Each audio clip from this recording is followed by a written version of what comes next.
You are listening to Aristogenesis, Episode 4, Aspects of Aryan Religiosity, presented to you by nordiskradio.se.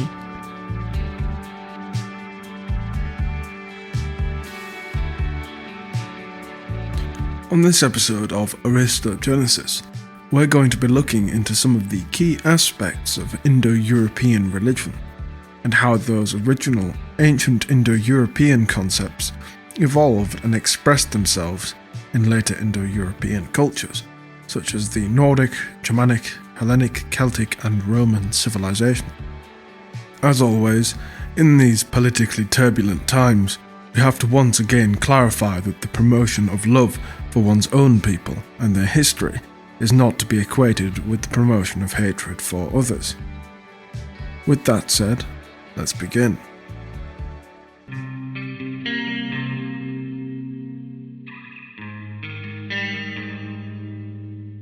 While on the surface it might be difficult to reconcile the many European religions with one another, we see that there are many similarities unfolding like a web that connects these religions together.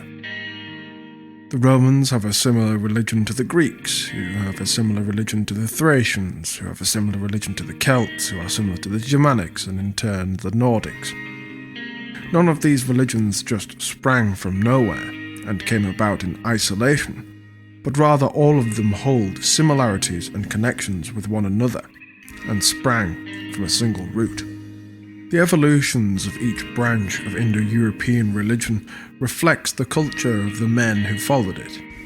We see amongst the fathers of philosophy, the Greeks, a myth and religion of a very philosophical nature, rife with hidden esoteric meanings lying just below the surface for those who would ponder them. On the other hand, the practically minded and militaristic, imperialistic Romans, especially before they borrowed many of the Greek myths, had a religion that valued warfare and dominance above all other things, placing the rule of their very state in the hands of their highest gods. Amongst the Celtic peoples, similarly, one finds many war gods, each tribe seemingly possessing its own, reflecting the politically fragmented nature of the Celtic tribes and their fanatic loyalty to their own kinsmen. But an overarching druidic class kept them all bound together as one, even if they were the most bitter of rivals amongst themselves. As well as these, there are Celtic gods of the forge and craftsmanship, which is a talent the Celts scarcely get credit for. Amongst the Nordics and Germanics, we see a religion that is very close to nature. Oftentimes, amongst the Germanics, we see tribes who outright refuse to personify their gods and depict them in human likenesses. These religions are rife with hidden mysteries and wisdoms as to both the inner and outer workings of the world. Later, during the Viking Age, when the climate shifted and life in Scandinavia became hard and oftentimes bleak, the Norse began to venerate raiding and conquest as their best chance at survival. And so the Wanderer, the One-Eyed, the god of frenzy became venerated above all others. And so we see how lifestyle and culture affected the practice of the religion and the people's relationship with and perception of the immortal gods.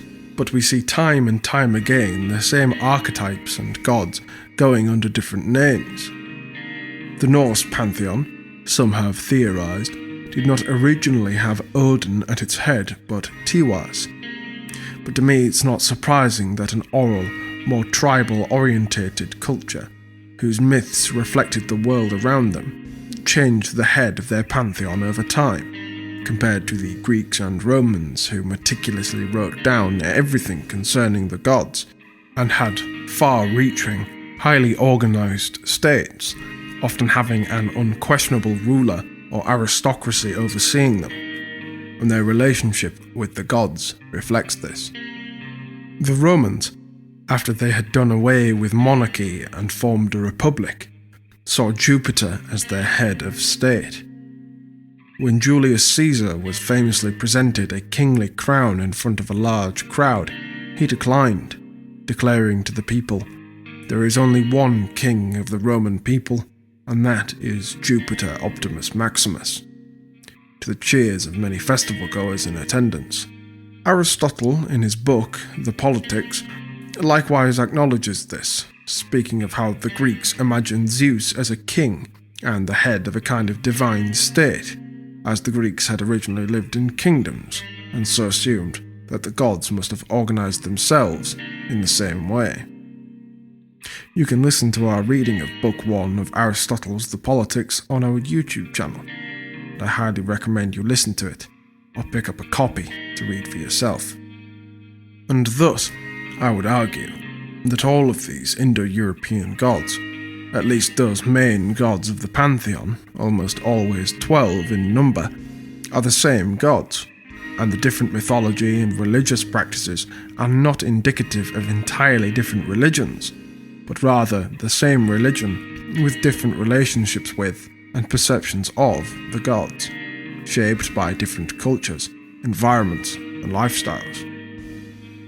The Romans and Greeks thought the exact same way, as both Caesar and Tacitus refer to Celtic, Germanic, and Nordic gods by their Roman names, calling Tyr Mars, Odin Mercury, and Thor Hercules.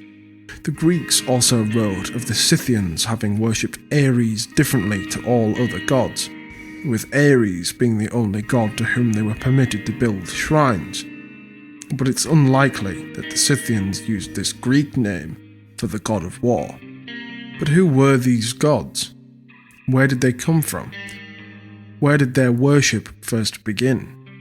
To answer that question, we need to go back at least 9,000 years, to the earliest scientifically viable trace of our most ancient people. And where better to start than with the most quintessentially Aryan god of them all, Deus Piter, the Sky Father. One thing that all Aryan religions hold in common is the Sky Father, and the ancient Aryans were the first to hold this Sky Father as their highest god, demonstrating their patriarchal view of the dominating sky, and a focus on what is above, the day sky and night stars having always captivated our souls. Some translate Sky Father to Heavenly Father, with the sky itself being seen as the physical embodiment of the heavens. This Sky Father was known as Deus Piter to the ancient Indo-Europeans, and the term Deus still exists to this day in our word day, common throughout most Indo-European languages, both Germanic and Romance. Deus Piter became Eos Piter and Theos Piter, later becoming Zeus, Tiwaz, and Eus Piter, pronounced in modern English as Jupiter. The Deus spoken of by the Catholics is likewise this same ancient Sky Father, rather than the Jehovah or Yahweh of the Bible. Even the name Heavenly Father, used by many Christian groups, is this same god, Deus Piter, and is a title used by the Romans to refer to Jupiter, and never appears in the Old Testament, the biblical god having been made synonymous with the ancient Aryan Sky Father in order to retain some sense of familiarity as the old pagan faiths were outlawed and persecuted, and to make this foreign god more appealing to the Europeans of antiquity, would later transform the Christian faith into something that better suited the European warrior spirit. There are also some very interesting things to be found when one looks into the idea of a Sky Father across global cultures, in which the idea of the Sky Father as the chief deity can be found. In ancient and even modern China, their highest god is a Sky Father, in some places called Tian, not unlike Tios or Tiwaz, and is a personification of heaven, light, and masculine ideals. Another name used is Zhu, or sometimes Tianzhu, which roughly translates as the Lord of Heaven. It is a name now used to refer to the Christian god Yahweh, despite the obvious similarities to Zeus, the Greek name of the Aryan Sky Father. Of course, many by now have heard of the discovery of blonde-haired mummies in China, but many may not know of the later Greek influence in China, with Greek sculptors helping to build the famous terracotta army, some of which bear European features, and depictions of the Buddha being protected by Hercules, which are surprisingly common. Much like Thor, the Chinese god of thunder is also depicted with red hair. Thunder gods, however, should be seen as somewhat separate from the Skyfather. It seems that in some traditions, the Skyfather alone controls the thunder. In others, it falls more under the domain of a war god. For example, in Roman tradition, Jupiter, the Skyfather, is known as the Thunderer. Known as both Jupiter Fulgurator, Jupiter of the lightning, and Jupiter Tonans, possibly from the same Indo-European root as Tur and Tunor, from where we get the name of the Norse god Thor, in the English word thunder. However, Thor is not seen as a Skyfather, but rather as a warrior god, though both he and the Greek Zeus are known for having slain a giant, world-ending serpent. As we have discussed in our previous episode, the Hyperborean Myth Part 2, the slaying of a serpent is not unique to any one particular Indo-European god or hero, with Apollo and Hercules also doing likewise. And in terms of his archetypal role within mythology, Thor far more resembles Hercules. In terms of Roman thunder gods, there has also been an epithet given to Mars as Mars Lucetius, meaning Mars of the lightning. Lucetius is a Celtic god of lightning. Luca, the same as the Latin Luci and the Nordic Loki, all refer to light, typically in a blinding flash. It is said in Norse myth that Thor often chases Loki. The exoteric explanation for this is that it is thunder chasing lightning during a storm. However, now is a good time to address what I believe is a common mistake made by many enthusiasts for European comparative mythology, myself included. It is far too tempting to attempt to link up two cultures' gods, goddesses, and heroes as being this or that exact god or goddess or hero, solely because of their archetypal role in mythology, rather than how they are interacted with in active worship or daily life. Mythology is not usually a retelling of a historical event, at least not in the case of mythology concerning only the gods, rather than founding heroes and the like. While we don't have time to go into all of the specifics here, mythology is not something that happened in the past, but something that is happening perennially. That is, it is constantly happening and recurring all around you. It is truth through the lens of your tribe. The gods in myth are given archetypes, and with these archetypes come personalities that can often differ drastically from culture to culture. Their portrayal in myth is a reflection of a given people's interaction with them, and their experiences of the world in which they live.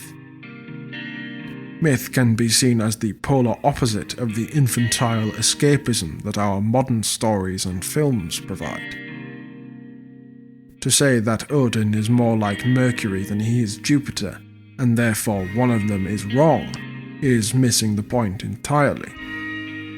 The reason that Odin, as we will get into later, was called Mercury by Tacitus was so that Tacitus could explain Odin in a manner that someone with a Roman worldview could understand, while still maintaining the fact that these gods of the ancient Europeans were one and the same, only perceived differently by different European peoples.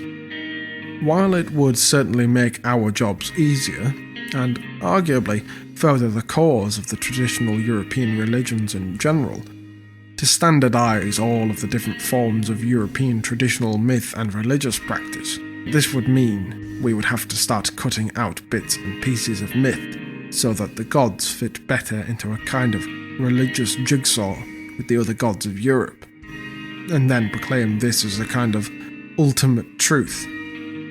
This would be missing the point. We should venerate the gods in accordance with our traditions, in the manner that allows us to best connect with them, while respecting and admiring those traditions of other Indo-European peoples who worship the same Aryan gods in accordance with their own traditions, shaped by their own collective perceptions, experiences, and relationships with the gods as an Indo-European people, provided those traditions practiced are respectful of tradition, respectful of fellow Indo-European traditions, and most importantly, respectful to the gods. While I'd like to make it clear that this is only my personal opinion, I'd also like to clarify the fact that what I'm advocating for isn't necessarily a form of religious tolerance, but rather that just as our uniqueness as individuals comes from being within the tribe rather than apart from it, so too does our uniqueness as tribes and nations come from being branches upon the great oak of the Aryan people. We should not need to fight within ourselves over whose worldview and experiences with the same gods are superior. The sibling rivalry is often, of course, inevitable, but we should never forget our shared roots, and the shared roots of our mythology. Norse mythology is the way that the gods see fit to speak to the souls of the Nordic people. Greek mythology the Greeks, Roman mythology the Romans, so on and so forth. What I therefore propose is a kind of soft syncretism. The Nordic Odin and the Roman Mercury might be comparable, possibly even one and the same god, but that doesn't mean that a Nordic person has to bend his rites, rituals, traditions and myths in order for his Odin to conform to the Roman's Mercury, and vice versa. Think of it this way. You are one man, yourself, but to your mother, your father, you are a son, and they know you as such. To your friends, however, you appear different. They know you differently to how your parents know you, and yet you are still the same person. Likewise, you might have children of your own, and they know you differently to how your friends know you. Even with your own family, you are known differently to each member, and yet they still all know the same you. Hopefully this explanation makes some sense. So, to elucidate these common roots and this sense of unity without losing the individuality of differentiated Aryan cultures and peoples, archetypal comparisons in both myth and active religious practice will of course be made. But I believe that I have clarified well enough that in doing this, we are not attempting to create a dogma that unifies these myths into one and strips them of their uniqueness. Returning now to the idea of the Sky Father, set in contrast to the Earth Mother, is very important, as it reveals some insight into their worldview. In this worldview, we see the Earth, which metaphysically represents physical matter, subjugated to the will of the heavens, thereby establishing the connection between the physical and metaphysical, and the relationship between the two. It also shows that the ancient Aryans were acutely aware of the metaphysics of gender, in that the feminine principle is passive and nurturing, the earth being the womb of life, whereas the masculine principle is active and warlike.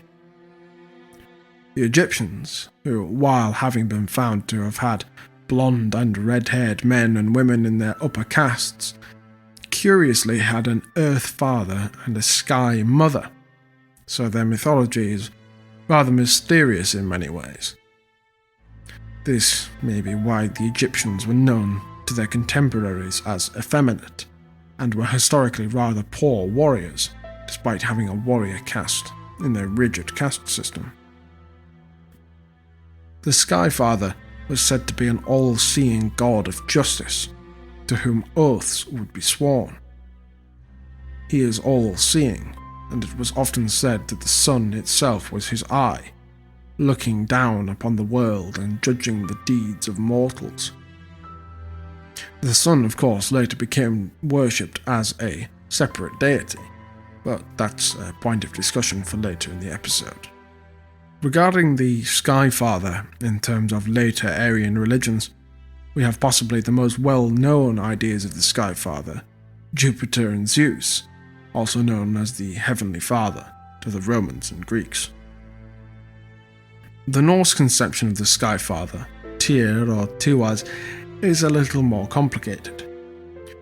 To some, Tyr is equated not with the Skyfather, but with the war god. Meanwhile, Odin takes on many characteristics of the Skyfather, but seemingly without any connection to the sky itself, rather strangely taking on the role of both a creator and a wanderer. We will discuss Odin in his more well-known capacity as a wanderer, as well as Tyr in his capacity as a warrior, shortly. But for now, it should be said that many of the Nordic gods could be thought of as sky gods, especially solar gods, such as Heimdal, Freja and Baldur, and Thor and Loki are both associated with thunder and lightning, again in relation to the sky. So pinpointing a single sky god for the Norse becomes very difficult, and this is why I believe a more broadly paternal god, the All-Father, may have become the norm. Thor, likewise, seems to occupy some aspects of the Skyfather. As the medieval German historian Adam of Bremen says, Thor presides in the air. It is he who rules thunder and lightning, wind and rain, fine weather and crops. As we will discuss shortly, Thor's oak was referred to by the Anglo-Saxon Catholics as Jupiter's oak. Whatever we call the Skyfather in Norse mythology, and however we perceive his role, the Norse, having such a focus on the sky and light in their pantheons, still obviously placed tremendous importance on the sky. I believe that Freja has something for us regarding the Norse conception of the Skyfather. Whilst Jupiter and Zeus might appear the same in contemporary mythology and in iconography, the Roman and Greek interpretations, especially in terms of temperament and personality of them, were seen as quite different, whilst they both still acknowledged that the two were one and the same god. The main difference between the interpretations is that Jupiter was incredibly political. The power of the Roman Senate, and anyone they elected, was sanctioned by Jupiter, known in this role as Jupiter Capitolinus, who had blessed Aeneas, ancestor of the Roman nobility, Romulus, founder of Rome, and Numa, the second king of Rome, who was accredited with establishing many religious traditions of the Romans under direct instruction from Jupiter. While it may strike us as odd that one man could just establish new religious practices out of nowhere and suddenly call it tradition, the name of King Numa bears distinct etymological similarities with the Latin word numina, which referred to the spirit or divine will of the gods. So this tale can be seen as the divine will of the gods directly establishing religious tradition. When Romulus was fighting a war against his neighbours the Sabines, it was only by swearing an oath to Jupiter to build a temple to him that Romulus was able to rally his troops and rout the Sabines. Jupiter was, in many ways, a god who represented the power of Rome, or perhaps, as I and the Romans themselves thought of it, the inverse. The power of Rome was a symbol of Jupiter. The Roman legions would carry golden eagles upon their military standards, emblems of Jupiter that would be adopted by many Aryan civilizations that would follow, becoming synonymous with our people. There are stories of Roman soldiers being compelled to throw themselves into certain death in order to try and retrieve their eagle standards that had fallen into enemy hands. A common symbol of the legions, and of the empire in general, was the eagle clutching a thunderbolt in its claws.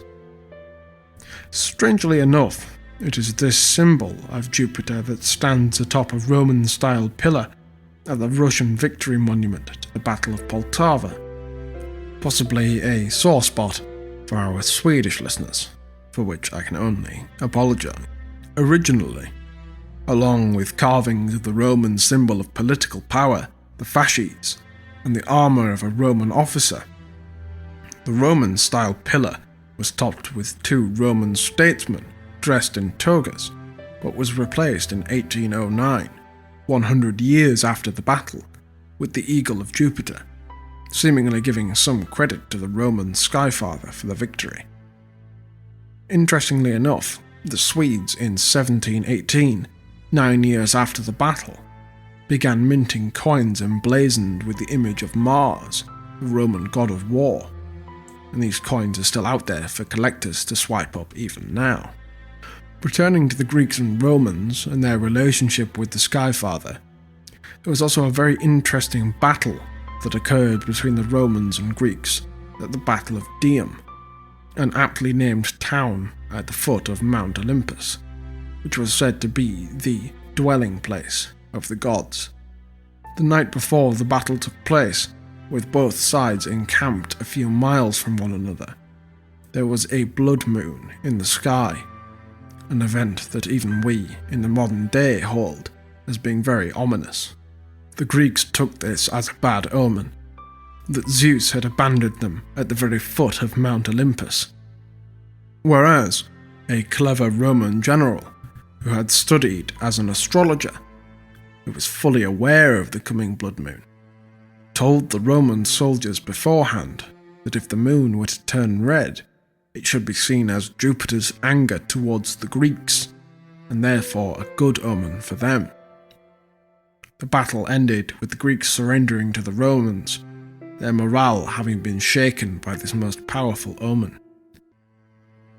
From this it would seem that even while the Romans and Greeks were at war with one another, right at the foot of Mount Olympus, the idea of winning the favour of the Skyfather that they both acknowledged as the supreme being was held in common between the two. The Romans also saw Jupiter as having a sense of humour and a respect for the brave mortal men who would dare to joke with him, something which doesn't occur in the Greek myths to my knowledge. However, we would be foolish to ignore the similarities in interpretations beyond the superficial level. In fact, the Romans called the Greeks, who have always referred to themselves as the Hellenes, Greci, as Grecus was the brother of Latinus, both of them sons of Jupiter, much in the same way as Gotir and Twisto, the demigod brothers who went on to found the Nordic and Germanic tribes, respectively. The Romans, however, saw Jupiter somewhat differently to the Greeks. He was, to them, in many ways, less anthropomorphized, especially before the Greek influence began to gain sway in Roman culture. In Greek myth, Zeus often expresses abject disgust at the behaviour of humankind, but this usually comes across more as his hatred for immoral conduct and barbarism, rather than a hatred for humankind in general. A common theme throughout Greek myth is one of Zeus taking the form of an animal and seducing a mortal woman to create a demigod hero, and is something looked upon with disgust by people who have no understanding of the celestial character of many myths. When the Skyfather takes the form of the bull, he is the constellation Taurus. When he is a swan, he is the constellation Cygnus. When he begets the demigod hero Perseus, he is said to appear as a shower of gold, a meteor shower, now called the Perseids, after this very occurrence. The Roman myth is different in character to the Greeks, and Jupiter to them was seen as an ever-present celestial protector. A common misconception made by modernists is that the planet Jupiter was worshipped as Jupiter himself, and likewise with the other planets. This is entirely false, as the planet was named the Star of Jupiter in his honour, as something that belonged to him, rather than being seen as the embodiment of him. While our ancient myths are full of celestial elements and themes, and our ancestors have always looked towards the stars, many believing that these heavenly bodies exerted some kind of influence on us mortals on the earth below. It is anachronistic to claim that these planets were worshipped as the gods themselves, as many Wiccans and Freemasons do today. The planet itself was named as belonging to Jupiter, due to it being the greatest and brightest of all the heavenly bodies, and therefore most befitting Jupiter, the god of gods. What could not have possibly been known to the ancients when naming the planet, however, is that it is covered in thunderstorms, so large just one of them could engulf the entire planet Earth. And the planet itself is so large that its gravitational pull forces meteors on a collision course with Earth to be pulled away. The planet is full of thunderbolts, and is a celestial protector of all mortal life on Earth, just as the ancients said of the god Jupiter, this apparently being a mere coincidence, as they could not have possibly known such intricate details regarding the planet. Clearly, I would argue, something more is in play here, but what exactly that is, I couldn't say. Perhaps a connection between human souls, the heavenly bodies, and the deathless gods goes deeper than monthly horoscopes in the back of women's magazines and the dry textbooks of atheists and modernists. Another symbol related to the gods that we ourselves like to subtly employ is that of the sacred oak. This oak is generally thought of as a symbol of the Skyfather, ancient, wise, and enduring. In the sacred grove of Dodona, there stood the Oak of Zeus that was tended to by the priests, and in Germanic paganism, the Oak of Donar, a name coincidentally very similar to Dodona, as some might notice, stood until around 723 AD. Interestingly enough, the Christian missionary Saint Boniface, who infamously chopped down the sacred oak, called it the Oak of Jupiter. Strange considering he was an ethnic Anglo-Saxon Catholic, not an ethnic Roman, and Roman paganism had already been outlawed for around 400 years. This would imply that he had either been given some kind of education in the thunder gods of both Romans and Germanics in order to equate them, or there was still enough of a pagan minority in Rome for these practices to have been equated. This sounds impossible at first, but when one realizes that in Greece, the first European country to really convert to Christianity, the Church was still making new decrees against pagans in the late 1400s, long after the Greek pagans were thought to have been wiped out. If they were still causing trouble for the Church as late as 1464, then perhaps there is a little more to the story of Europe's conversion to Christianity than what we're being told. The account given by Boniface says that after a single blow to the trunk of the sacred oak, it was hit by a thunderbolt and split into 4 pieces, and Boniface takes this as a sign from the Christian God that he has been successful. I, on the other hand, would say that given this sacred oak was said to belong to either Thor or Jupiter, both gods associated with thunderbolts, it's more emblematic of the thunder god making their displeasure known, removing the tree from the possession of both the Christians who wished to bring it down and those recent converts from paganism who shamefully stood by, refusing to defend it. Divine or not, this oak was a symbol of ancestral tradition, and should have been maintained at all costs. A lack of defence, drawing the ire of the thunder god who it belonged to, seems logical, at least to me. It's also worthy of note that Boniface would later be cut down himself at the hands of a Frisian raiding band, the Frisians being infamously unwilling to give up the traditions of their ancestors. Upon being ambushed, Boniface told his guards to lay down their arms, for we are told in Scripture not to render evil for good. but to overcome evil by good. This went about as well as one might expect, and the missionaries and the guards were killed to the last man. It was said that in his last moments, Boniface held up the Ragan Drudis Codex, a Christian manuscript, to protect himself, but was swiftly cut down. Whatever divine favour Boniface had garnered in his destructions of Donar's Oak, it was of no use against the Frisians. On the subject of the Frisians, it would be remiss of me not to mention King Redbad of Frisia, their last pagan king.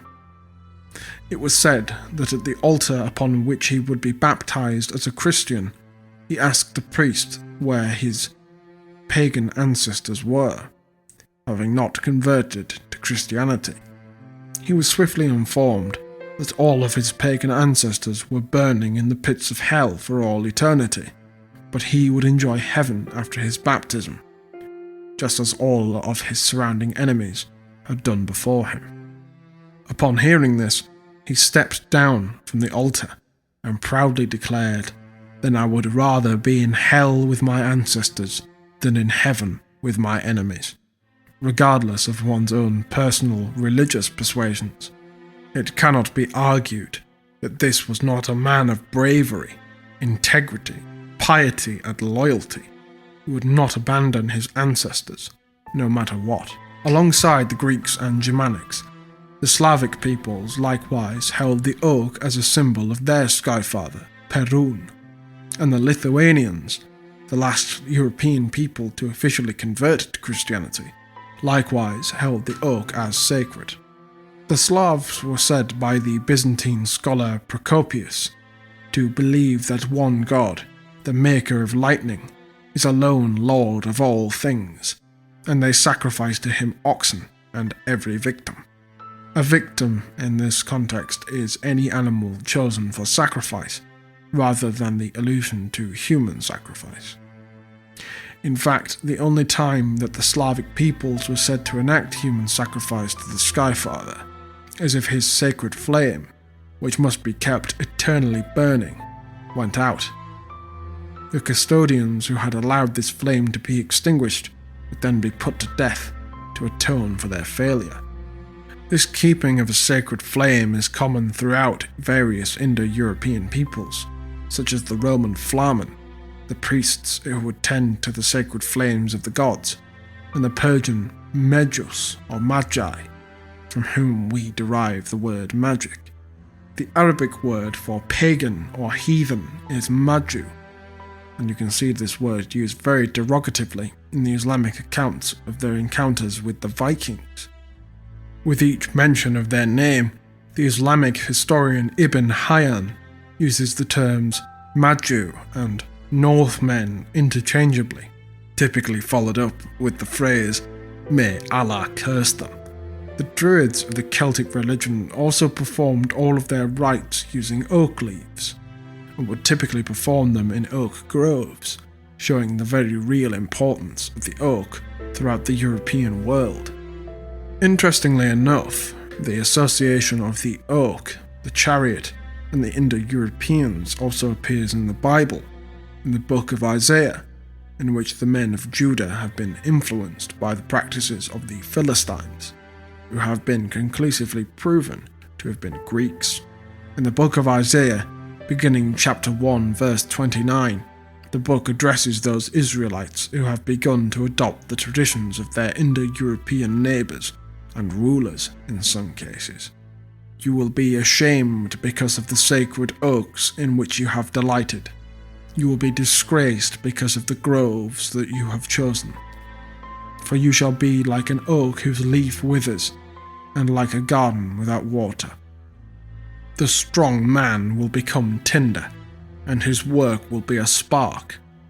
Both will burn together, with no one to quench the flames. Then, in Isaiah chapter 2 verse 6, the author begins to elaborate further. You, Lord, have abandoned your people, the descendants of Jacob. They are full of superstitions from the east. They practice divination like the Philistines, and embrace pagan customs. Their land is full of silver and gold. There is no end to their treasures. Their land is full of horses. There is no end to their chariots.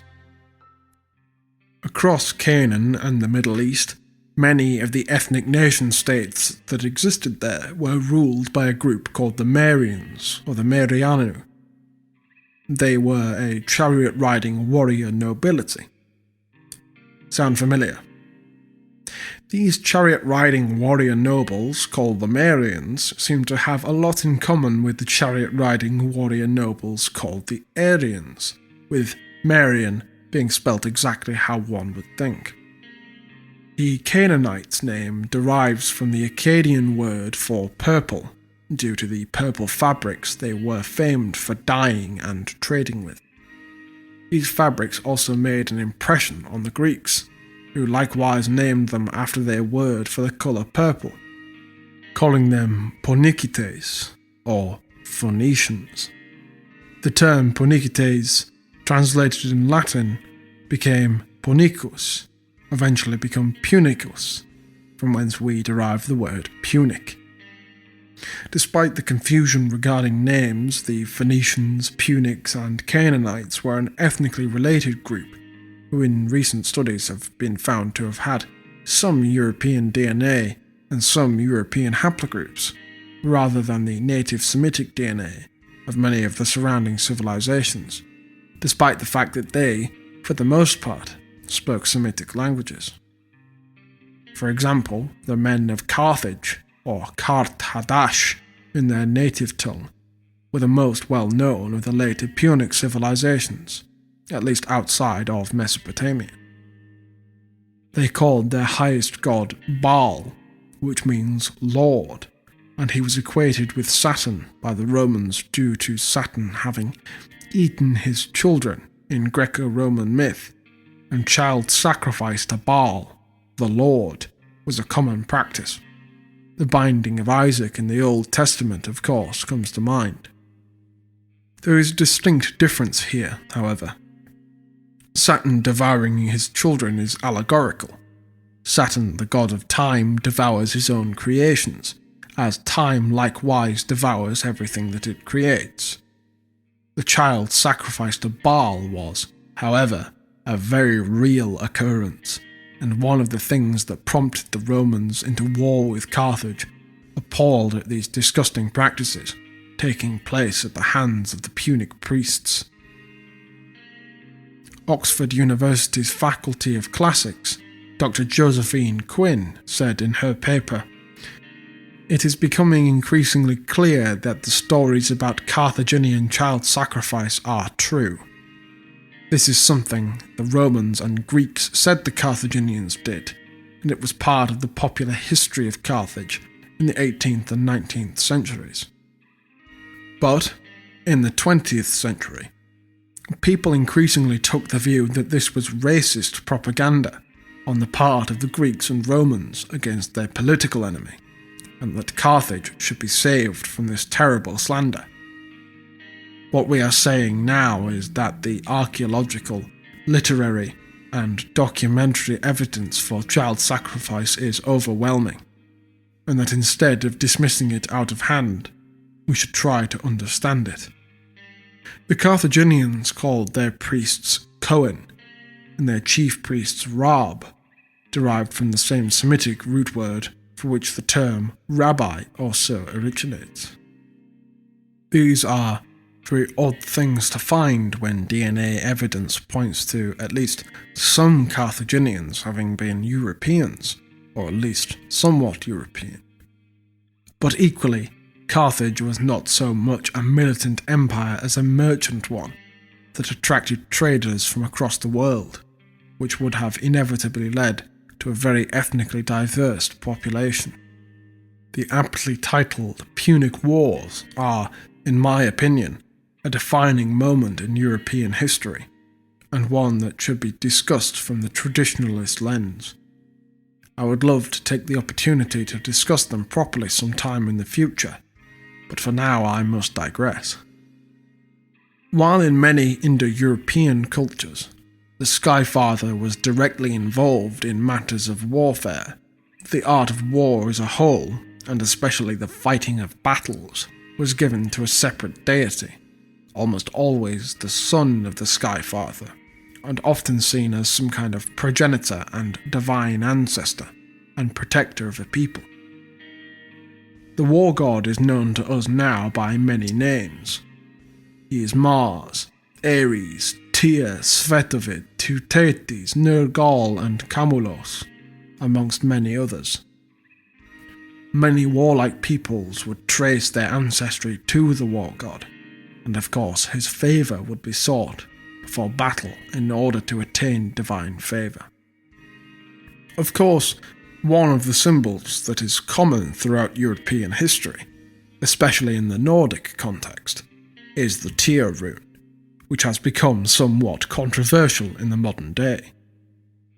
In fact, a single glance at the Wikipedia page for the modern usage of the Tyr rune lists only its use in a political context, and on the uniforms of the 2018 Winter Olympics Norwegian ski team. The Tyr rune is emblematic of a spear, and the same symbol is used as part of the symbol of Mars, the shield and spear, which most would know as the symbol of masculinity and the male gender. The Norse Christian scholars of the time, however, tried to argue that the Tyr rune wasn't named after the god Tyr at all, attempting to distance both the rune and themselves from the direct association with pagan gods. Instead, we see in the Christian Anglo-Saxon rune poem, as opposed to the pagan Scandinavian versions, Tyr is spelled T-I-R, and is described as always on its journey over the clouds of night, implying a planet or celestial body of some sort, and therefore not a pagan god. However, it's very likely that this celestial body in question was the planet Mars, so once again the associations with the pagan god of war and justice are inescapable.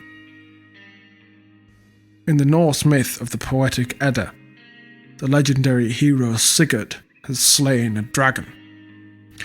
This dragon slaying is, as we spoke of in a previous episode, a representation of the noble warrior mastering himself. A Valkyrie then presents him with the secrets of the Tyr rune, and tells him that if he shows no fear, carves the rune into the hilt of his sword, and invokes the name of Tyr twice, then he will assuredly achieve victory. Victory runes learn, if thou longest to win, and the runes on thy sword hilt write, some on the furrow, and some on the flat, and twice shalt thou call on Tyr. The Tyr rune is an immensely powerful and important symbol, representing masculine vigour, the drive of the warrior, and persistence in noble struggle, and through fearlessness, piety, and discipline, will bring victory. Ares and Mars.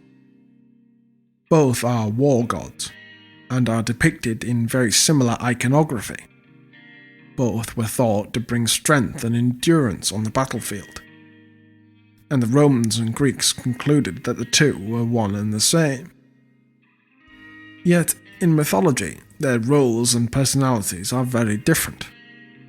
To the Greeks, Ares is a fickle and bloodthirsty god, and this was because he was seen to be constantly changing sides and had no fixed allegiances, as in battle, bloodshed occurs on both sides. His name is thought to mean ruin, and of course many a battle can be fought against the odds, but by the end the tides turn. He also loses to Athena on any occasion in which the two do battle of any kind. The obvious message here is that Athena, who in mythology represents the rational, tactical thought of strategy and composure, will always overcome blind violence and brute force that acts without reason, discipline, or forethought. Mars, on the other hand, was once known as the literal, biological father of the Roman people through his demigod son Romulus, and appears in both mythology and active worship as a benevolent, if stern, father figure who rewards courage and valour and the masculine arts. He is a protector and a warrior who protects Rome. In the case of the Greeks, it can be said that they had two war gods, Ares and the goddess Athena. In the mythology, especially the Iliad, Athena always emerges victorious, while Ares is portrayed as being somewhat weak and cowardly. However, all becomes clear when one takes into account how Ares was perceived by the Greeks, and what his presence in mythology represents. As we've said, the etymology of the name Ares is thought to mean ruin, and he, in the myths, represents the destructive and impulsive nature of war and warriors, violently attacking and indulging in savage violence for violence's sake. Athena, on the other hand, represents, in the myths, a calm level-headedness, justice, reason and tactical thinking, the wisdom of the Sky Father. And thus it was thought that reasoning and tactics would always overcome emotion and brute force. The reason for Ares' so-called fickle loyalties was because his favour was seen to turn the tides of battle that were in progress. And as any student of any historical battles will be able to tell you, the outcome of a battle can change on a dime, and ruin can fall upon either side seemingly without warning, whereas strategy and wisdom is not a subject to seemingly random chance. Such is the nature of Ares in the eyes of the Greeks, and yet he was still worshipped, especially by the Spartans. The Greeks also associated Ares with the Thracians or Thracians, an extremely warlike people who were said to be his descendants, and their land of Thrace was said to be his birthplace, an association also held by the Romans, who likewise claimed to be descended from this same god, calling him Mars Pater Gradius, Thracia Agri, Father Mars, strider of the fields of Thrace. Ares, however, also carried with him a sense of justice and righteousness, and even some legal authority in the setting of criminal disputes. Not unlike Mars and Tyr, both carrying associations of both war and justice. This was because a son of Poseidon, named Halorotheus, raped Eclipse, one of the daughters of Ares. Upon learning of this, Ares hunted him down, showing no mercy, and proceeded to eviscerate the guilty god as revenge for the defilement of his daughter. He was then put on trial before the gods of Olympus, and making no secret of his slaughter of the son of Poseidon, but stating clearly his reasoning, the other gods acquitted him of any wrongdoing. The hill upon which this judgment took place became known as the Hill of Ares, the Areopagus, which became the site of many criminal trials in ancient Greece. The Homeric hymn to Ares also seems to imply that his depiction in Greek myth was very different to the way in which he was seen by those actively worshipping him. Ares, exceeding in strength, chariot rider, golden-helmed, doughty in heart, shield-bearer, saviour of cities, harnessed in bronze, strong of arm, unwearying, mighty with the spear. O defence of Olympus, father of warlike victory, ally of Themis, stern governor of the rebellious, leader of righteous men, sceptred king of manliness, who whirl your fiery sphere among the planets in their sevenfold courses, through the aether wherein your blazing steeds ever bear you above the third firmament of heaven. Hear me, helper of men, giver of dauntless youth. Shed down a kindly ray from above upon my life and strength of war, that I may be able to drive away bitter cowardice from my head and crush the deceitful impulses of my soul. Restrain also the keen fury of my heart, which provokes me to tread the ways of blood-curdling strife. Rather, O Blessed One, give you me boldness to abide within the harmless laws of peace, avoiding strife and hatred and the violent fiends of death. Despite this being the ancient Greek Homeric hymn to Ares, typically seen as a bloodthirsty and merciless destroyer, we can see very clearly that this interpretation links in very well with the Roman perception of the war god Mars, leading us very nicely to the discussion of him in his Roman context. As said previously, Mars to the ancient Romans was not a bloodthirsty destroyer, but the guardian and father of the Roman people, chiefly worshipped as a god of war. He was also known to have had agricultural aspects, as well as having been given the epithet Mars Silvanus, meaning Mars of the forest. This is because the Romans traced their heritage to Mars through their founder Romulus, his demigod son, and for a great many years Romans were soldier farmers, and so Mars came to be worshipped as a patron of men and the manly arts in general, by men who were farmers in times of peace and soldiers in times of war. The month of March, the beginning of both the farming and war campaigning season, is named after him. More obvious in the German and Nordic languages, and many things that are associated with war still bear his name to this very day. The term martial means of Mars, so if you have ever partaken in a martial art, for example, you have in fact taken part in an art of Mars. The grounds in Nuremberg, during which the German army of the 1930s performed its military parades, was and still is known as the Field of Mars, and atop it is the podium from which their leader would address the crowds of spectators and the ranks of soldiers. The Field of Mars, or Marsfeld, as it was known, was modelled off the Roman Campus Martius, which contained both a military camp and a temple of Mars. The Romans, as with many of our ancient ancestors, experienced and venerated the gods in everything they did.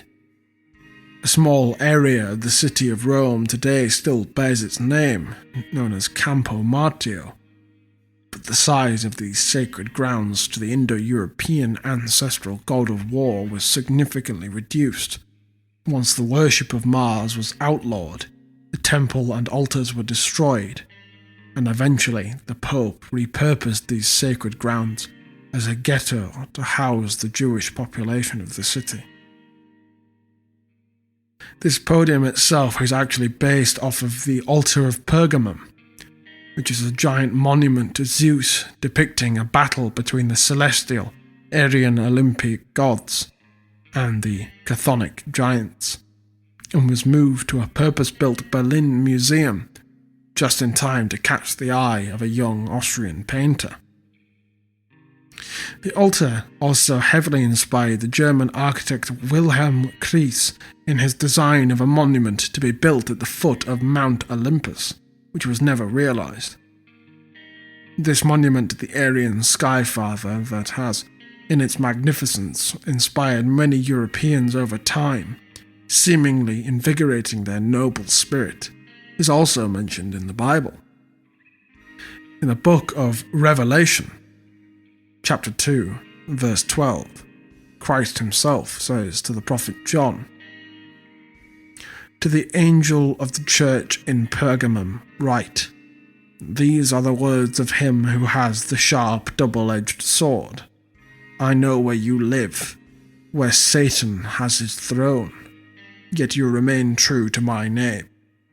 You did not renounce your faith in me, not even in the days of Antipas, my faithful witness, who was put to death in your city, where Satan lives." It is thought that this throne of Satan mentioned is a direct reference to the altar of Pergamum, an ancient Aryan monument to the Sky Father, which in some ways does in fact resemble a giant throne. If this is so, and the Bible is to be believed, then that would, in my opinion, openly imply that the great Aryan empires of the past, especially the Greeks and Romans, who built and maintained the altar respectively, was inspired directly by the embodiment of absolute evil. And this same evil later inspired the Germans of the World War era. Is this also, then, implying that the Aryan Sky Father, the god that was venerated by the ancient Indo-European people, Deus Piter, Jupiter, Tiwaz, Zeus, the gods that were worshipped throughout the golden age of Indo-European dominion, is the devil himself? Were our days of greatest glory spent worshipping the embodiment of evil? Are our heroes and our founders, from whom our blood derives, sons of this most despicable evil? Are we Aryans descended from the devil, or were our greatest ancestors either fools or liars? None of this seems right to me. And yet, in Ephesians chapter 2, verse 1, we can read, "And you were dead in your trespasses and sins, in which you used to walk when you conformed to the ways of this world, and of the ruler of the power of the air, the spirit who is now at work in the sons of disobedience." Certainly food for thought. Returning to Mars, he was one of the most popular gods across the entire empire. Unsurprising given how his status as an ancestral and war god made him very popular amongst a people who prized military prowess and an illustrious ancestral pedigree. However, in Mars we see something rather unique, at least to some degree, amongst all of the Roman gods. He became incredibly popular amongst even the non-Roman European tribes under Roman rule, who also began to hail him as their own ancestral and war god. Synchronization of gods was common throughout the empire, as we have mentioned, but this worship of Mars was taken to a level above and beyond that of even the worship of Jupiter, the Sky Father and god of gods in some cases. The god of the sacred groves, as we have discussed, was often an epithet given to the Sky Father or the Thunder God, but in the case of one tribe of Romanized Britons, they hailed Mars Regonometis, Mars, king of the sacred grove. Many may have picked up on the term Rig, meaning king in the Celtic language, much as Rig in the Nordic myths is the divinely appointed king, and Rex being the Latin equivalent, all of which derived from the Proto-Indo-European word regs, which was a title for the combined role of king and high priest. Continuing the kingly theme, there are two other Celtic inscriptions, one in Britain, one in France, invoking Mars Regisamus, roughly translating to Mars the Supreme King.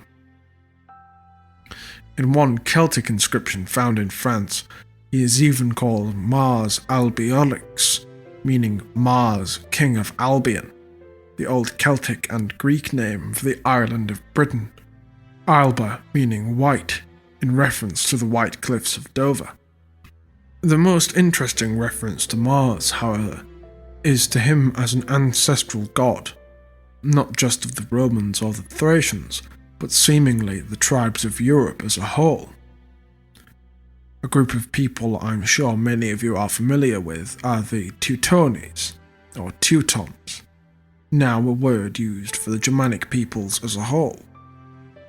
What you may not know is that their name is in fact derived from the Indo-European word Teuta, meaning tribe. This word may also be related to the Teucri, a tribe of descendants of Teucros, son of Zeus, and one of the demigod founders of the city of Troy, who the Roman aristocracy would later also claim as their ancestors. These Teucri are known to have spoken an Indo-European language, so while the connection between Teuton and Teucri might be speculation on my part, I don't believe it to be out of the realm of possibility. As a side note, these Teucri are thought to have been one of the tribes of the Sea People, who formed raiding bands during the Bronze Age collapse, and are thought to be the Tyrkir, a tribe that ravaged ancient Canaan and ancient Israel, before eventually being driven back by the expanding Phoenicians. This name, Teucros, as mentioned, is invoked in an ancestral, tribal figure for the Romans, and was thought to be a demigod. Compare this with both the Germanic and Celtic god Teutonis, who was likewise the ancestral god of their respective peoples, and each tribe seemingly venerating Teutonis as the common ancestral deity for all the tribes. This becomes very interesting when you realize that Mars, ancestral god of the Roman people, was invoked by the Celts and Germanics under Roman influence or Roman rule as Mars Teutonis, with inscriptions to him under this epithet found in Britain, Gaul, modern-day Austria, and even the city of Rome itself. It was, in many ways, this attitude that led to Indo-Europeans as a whole being so successful in terms of warfare and conquest. Seeing oneself as a direct descendant of the god of war, and having a blood connection to the gods, as well as maintaining a cult to and pious reverence of this same god, would of course motivate any army, especially in the ancient world, wherein the gods were not seen as some distant thing, entirely separate from the world in which we live, but the physical world was experienced almost as the living, breathing bodies of the gods, with whom mortal man interacts. Mars is not merely a soldier dressed in bronze sitting above the battlefield, but he is also the forces that move war itself, a divine spirit that is within man but also transcends him. Just as our souls inhabit our bodies and move through them, so too does Mars inhabit war itself and moves through it. This feeling that the gods were and are ever present shaped the worldview of our ancient ancestors, their very perception of life built around this idea that all things moved by the presence and divine will of the gods, and therefore to be pious to them was also to be in tune with the natural world, and seek greatness, excellence and glory in order to be closer to the gods. Before we move on from the subject of Mars, I thought that it would be interesting to look at his parallel in a non-Indo-European religion. There are typically 7 archangels in Christian and Jewish tradition, and each one corresponds to a given planet. The archangel that corresponds with the planet Mars is known as Samael, whose name means the blindness of God, and Samael is associated with warfare, death, and destruction. Most tellingly, he is said to be the guardian angel of the Roman Empire, and is credited with being its founder, creating an empire to do battle with the people of Israel. He first appears in the Second Temple period, during which contact was first made with the Romans, contact that would shortly result in a series of bloody wars, revolts, and mass executions. Just as the serpent wound around the tree on which the golden fleece was hung was said by the Greeks to belong to Ares, Samael was credited as being the owner of the serpent in the Garden of Eden, with some Jewish and Christian traditions, even going as far as to credit Samael with having planted the tree of knowledge in the first place. Samael was also credited as being the father of Cain, who slays his brother, a shepherd. The sons of Mars, Romulus and Remus, were also shepherds, and Romulus famously also slew his brother. He is said to be the chief of the destroying angels and the highest Satan in Jewish tradition, and can essentially be seen as an expression of the sheer terror that had befallen the Jewish people at the hands of the invincible Roman Empire. In this way, the beliefs of the Romans and their worship and veneration of Mars, which would have had an extreme significance due to the fact that the vast majority of Romans in the region was something to do with the military, influenced the Jewish religion and folklore of the time as they tried to make sense of their crushing defeats at the hands of these so-called idolaters. As we've said previously, the mythology of a people reflects their worldly experience and their relationship with their god or gods, and monotheists are no exception to this. And so, the Roman god Mars became seen as a vengeful, destroying angel who seemed to strike terror into the people of Israel more than any other figure. Such was their fear of Rome, and this ancestral god of war, venerated by tribes across Europe. The alternative archangel of the planet Mars, Camael, who is said to be the good angel of war, has a name awfully similar to that of both Samael and Camulus, who was a Celtic god of war equated with, you guessed it, Mars.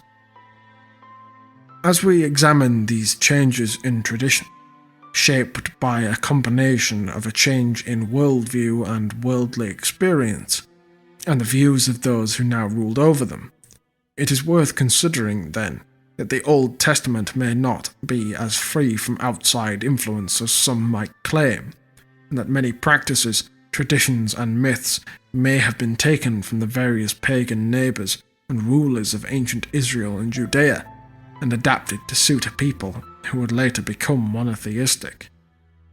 Their religion, therefore, cannot be an absolute truth, as many today still claim. If one looks at the fate of many of these conquered or subjugated peoples, it becomes very easy to see just how they might see our gods as evil, avenging demons.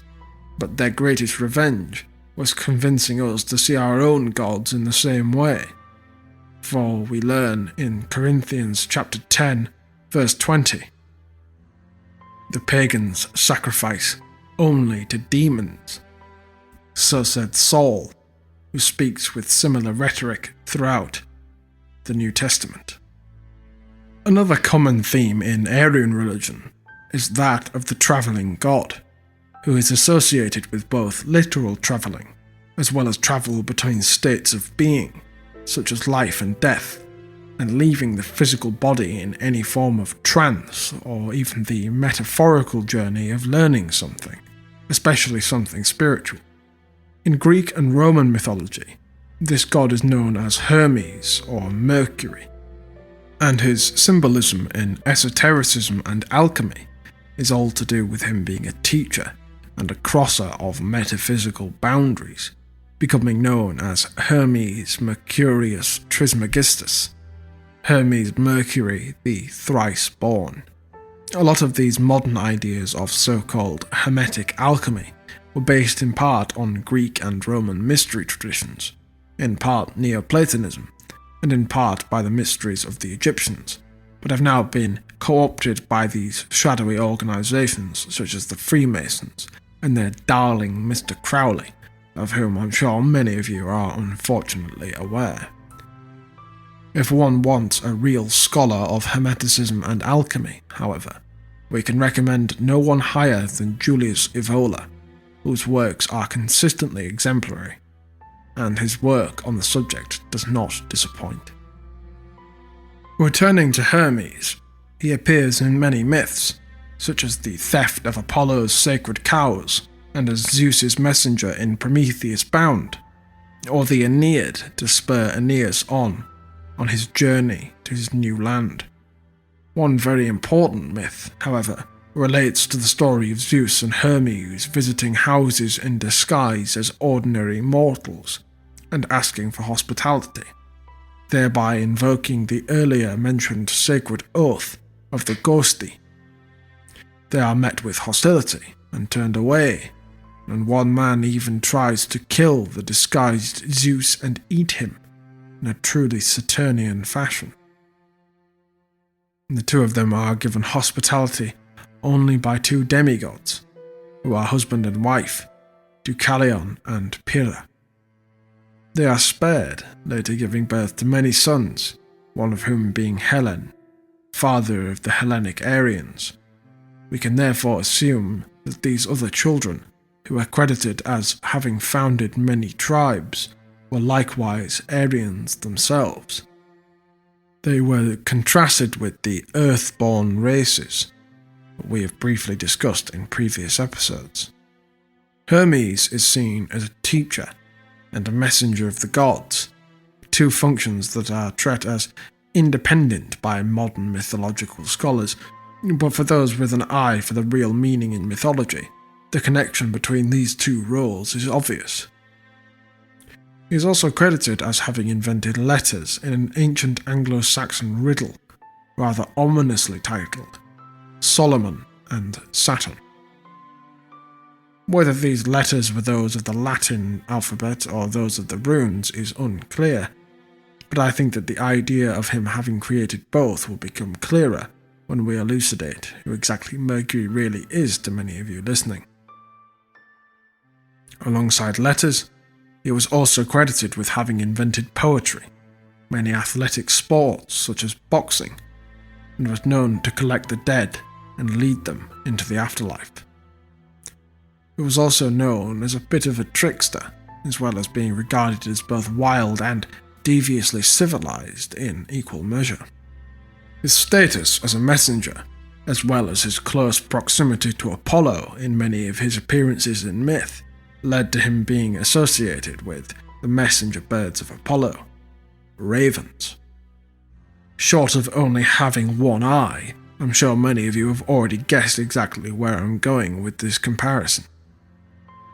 These similarities with Odin did not escape neither Tacitus nor Caesar, who both openly wrote of both the Gauls and Nordic peoples worshipping Mercury as their highest god. Poetry was of incredible importance to the Indo-European peoples, and it retained its importance as these groups differentiated themselves, so it's no surprise that the god who was thought of being responsible for this beautiful art was very popular amongst the Indo-European peoples. Poets themselves were often seen as a form of priest, whose words could garner the attention of the gods and bestow their favour upon locals, the poets then being handsomely rewarded for their service to the gods and the locals. They would often travel around with their family, earning fame and fortune amongst nobles wherever they went. They also functioned as the closest thing to historians. It was through them that great deeds of honour and battle, tales of heroism and ancestors exalted in glory were kept alive and passed on. This combination of poetry, songs of the great deeds of glorious battle, and the travel that these men would often undertake, was all itself symbolic of living in the way intended by their patron god. This idea of a wanderer, of a god of journeys, is, to quote a personal hero of mine, very Indo-European. The fact that throughout all European cultures this god of journeys was venerated so highly is a testament to the travelling, adventuring spirit of our ancestors, who marched over land and sailed over seas in the hunt for new lands to conquer and new worlds to explore. As with Ares, the trickster can be a somewhat polarizing figure within mythology, and is often thought to represent the forces of chaos, unrest, or revolution. Again, like Ares, the trickster often seems to have no fixed allegiances, and no real sense of consistent morality. They occasionally help the gods, but often fight against them. Such is the nature of chaos. It can help or hinder you on a whim. One thing that we should definitely talk about is Prometheus Bound, the famous Greek tragedy in which Zeus, the Skyfather, is made out to be a cruel tyrant, and Prometheus to be a cunning saviour of mankind, at least in the modern interpretations of this story. However, the truth of the matter is not quite as it seems. Zeus is angry at mankind, and withholds the divine fire from them. Fire in this esoteric, alchemical context represents will, implying that this race of men loathed by Zeus has no will of their own. Zeus here is in his quintessential role as the Aryan Skyfather, ruling as rightful king of the Indo-European peoples. Why, then, is he so angry at Prometheus? Well, quite simply, this takes place before the Aryans have truly made their mark on Greece, as Hellen, the father of the Hellenic race, was yet to have even been born. This was long before Deucalion's flood, which we have discussed throughout many episodes. So the Greeks may simply have not had any real attachment to this race of man wiped out by Zeus, with whom they shared no ancestry. It may also be that this destruction is a mythologization of the Bronze Age collapse. This Bronze Age collapse is another topic that we want to cover at a later date, as many have theorized that the conditions that brought about this cataclysm are eerily similar to the conditions of the modern day. It is perhaps for this reason that the Bronze Age collapse, one of the most significant events in all of human history, an event so destructive that it caused the Greeks, often thought of as the forebears of Western civilization, to forget how to read as an entire people, is not taught in schools. Its parallels to the modern day might not go unnoticed by the slowly awakening masses.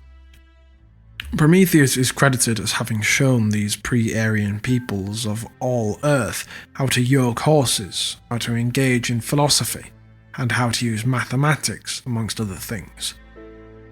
All of these were considered arts of the Indo-European Greeks, and Zeus sought to completely wipe out the current race of men and replace them with a new one of his own design, until Prometheus, the spirit of rebellion, stole the divine fire, the will, and gave it to these undeserving men. Zeus, infuriated at this deception, has Prometheus crucified, and eventually floods the entire earth, leading to the birth of the divine Hellen and his brothers, and the primitive earthborn peoples who have no blood connection to the gods. The most interesting part in Prometheus Bound is that of a prophecy given by Prometheus, the spirit of revolution and rebellion, whose name literally means forethought. He tells of the mortal woman Io, who must travel from Greece, avoiding the north and the Arimaspi we have discussed in our previous episode. She must then make her way south into Egypt, then through Libya and into Ethiopia. There, Zeus will, without engaging in sexual relations with her, touch the side of her face, at which point she will become pregnant in immaculate conception. The child will then be born with darker skin, and while he will pose no direct threat to Zeus, the birth of a son of Zeus with darker skin will spell the potential end of Zeus's, and therefore perhaps also Aryan, rule. At this point, Zeus will have no choice but to release Prometheus from the crucifix, as Zeus himself will require the spirit of rebellion and revolution in order to once again secure his power. A most interesting prophecy indeed. Don't just take our word for it. Read up on Prometheus Bound and Deucalion's flood. We will have links to some translations in the further reading section. Of course, As we have discussed in our previous episodes, the sun, and thus the solar deity, were incredibly important to the Aryans. However, there are also gods and goddesses that we can find the legacy of within later Aryan religions, many of them having solar aspects. For example, the divine twins, who were typically both considered to be horsemen, were known as either the sons of Deus or grandsons of Deus to the ancient Indo-Europeans, and appear throughout other Indo-European myths. To the Greeks and Romans, they were Castor and Pollux, known together as the Dioscuri to the Greeks, Romans, and Celts. To the Germanics, they were the Alkes, and the Anglo-Saxons knew them as Hengist and Horsa, who have been historicised as leaders of the invasion of Britain. They even appear in ancient Sumerian religion as Lugal-Ira and Meslamtea, guardians of the underworld, and both associated with the Sumerian god Nergal, who was a god of war known as the Red Wanderer, as in the planet Mars, who is of course the son of Jupiter. These two twins are associated with Mars, would therefore too be the grandsons of Deus, and have a lot of other parallels with Romulus and Remus as well. However, these divine twins seem to be different to the horse twins, who seem to represent something different to the others, who are often connected with creation, foundation, and the underworld.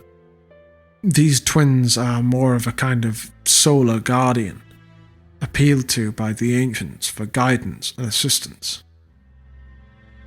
The theme of twins is prevalent throughout Indo-European mythology, especially when discussing the founders of a given tribe, or the creation of either the world or a nation-state. In their more creational aspects, we'll be discussing them in a future episode, so for now we can focus on their appearance in ancient Indo-European myth and how they were perceived by later Indo-European peoples. They were solar deities, seen as pulling the sun across the sky. When chariots were at their most used, they were depicted as riding in chariots. When cavalry eventually became the predominant method of warfare for the nobility, they were depicted as riding on horseback instead.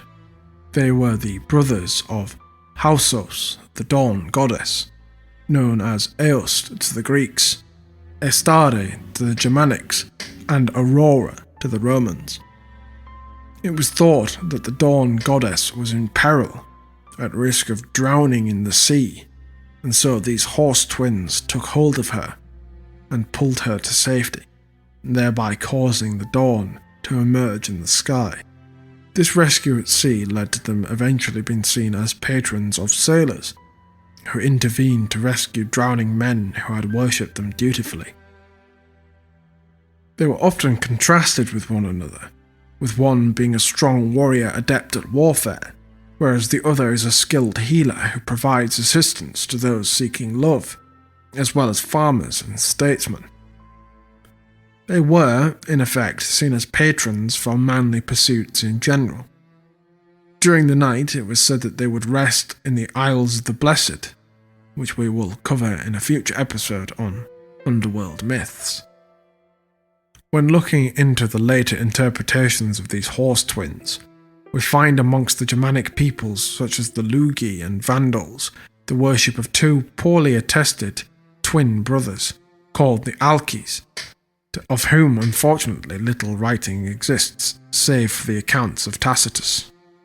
Tacitus himself compares them to Castor and Pollux, the horse twins, rather than Romulus and Remus, the founding twins. But as we will discuss, there is a great deal of overlap between these two sets of twins, especially within the Germanic traditions. This theme of twins is also depicted in the Gravensvanger figurines, which were buried during the Nordic Bronze Age in Denmark, and possibly depict these Alkes. But Tacitus also tells us that no imagery was made of the Alkes. Obviously, more study on these figurines is required, but of the 7 original figurines, only 2 remain, the other 5 having disappeared since their discovery in the 1770s. All that remains of the missing figures is a drawing depicting 4 of the 7 originals. However, these twins that appear in the figurines are wearing very distinctive horned helmets, of which real versions, the 2 identical Vexo helmets, have been discovered after being buried together. These same helmets are also shown being worn by 2 twins carved on a horse's yoke in Fogdarp, Sweden, so perhaps Tacitus's hunch that these were twins related to horses was correct, and their worship was prevalent across the Germanic and Nordic countries. By the time of the Anglo-Saxon invasion of Britain, however, the myth of the 2 horse twins and the myth of the founding twins became synchronized into one, which was not uncommon. The leaders of the Anglo-Saxon invasion of Britain, Hengist and Horsa, were thought to be demigods to some extent, great-great-grandsons of Vodin or Odin. It's thought that the 2 are merely myth, as their story retains many elements of the Indo-European myths of horsemen and twins. However, it's worth remembering that these myths speak to us for a reason. Time and time again we see archetypes of myth arise in history, and life entertains the same plot points, telling the same stories with new characters. For example, take the ancient myth of Romulus, who became the first king of Rome, organising his new state to his liking, only to be butchered by senators and elites who were jealous of his power. His reign was followed by that of King Numa, who solidified Rome and made it into a stable state with good laws and moral virtue that would last generations, before ultimately decaying. Anyone with even a passing knowledge of the Romans can easily draw a parallel to Julius and Augustus Caesar, historical figures who play out the parts of what is now considered by historians to be merely myth. To me, then, I don't see any reason to doubt that the real Hengist and Horsa might have lived up to their archetypal role as divine-blooded heroes who founded a nation-state for their kinsmen, just as many legends have told before. Amongst European peoples, human sacrifices were incredibly rare, contrary to what some have been led to believe. On the whole, it was said that only the Celtic tribes and Scythians engaged in this practice to any meaningful degree, but these sacrifices were generally thought to be criminals or prisoners of war, rather than innocent people taken from within the tribe. The Greeks especially showed particular revulsion towards this practice. In myths such as the myth of Phrixus, the king of Boeotia had married a new woman, after having 2 children with Nephili, who is sometimes given as a goddess, other times as a nature spirit or a nymph, and this new wife wanted her husband's children out of the picture. The new woman tricked her husband into believing that the Oracle of Delphi had ordered for the children to be sacrificed to Zeus. Before the sacrifice could take place, however, with the support of Zeus, Nephili sent out a golden flying ram to save them, and upon reaching safety, one of the children, Phrixus, sacrificed the golden ram to Zeus as thanks, in place of the sacrifice he himself would have been. The fleece of this ram was taken and hung in the garden of Ares, and guarded by a dragon. This would later become known as the legendary Golden Fleece, sought after by Jason and his Argonauts. Many students of the Old Testament might be able to notice a few similarities to the biblical story of the binding of Isaac, wherein Yahweh demands Abraham sacrifice his firstborn son to him, only to either change his mind or reveal that it was a test at the last minute, sending an envoy to have a ram sacrificed in his place. The key difference here is that while the God of the Old Testament actively encourages this act of human sacrifice, Zeus is utterly appalled at the very notion of it. In a similar myth, the Greek figure whose name remains a word still in common use today, Tantalus, attempted to test the omnipotence of the gods by serving them his own son at a banquet, after sacrificing him and hacking him into pieces and cooking him into a stew. The gods, knowing exactly what had been done, instead sentenced Tantalus to an eternity in the pit of Tartarus. Compare this to the aforementioned Carthaginian sacrifice of one's own sons, and the infamous Freemasonic villain Aleister Crowley, who claimed that the best sacrifice is a young white boy of good intellect. Also worthy of note is that Crowley worked as an informant for the British intelligence services while living in America, working undercover to sabotage the pro-German movement during the First World War. It would seem that these instances of horrific, ritualistic child abuse have been taking place in the upper echelons of Western governments for decades. What has now come to light is unfortunately nothing recent, but has in fact been taking place for thousands of years, and what we are seeing revealed more and more with each passing day is merely a continuation of these ancient ritual practices, practiced most commonly across Phoenicia.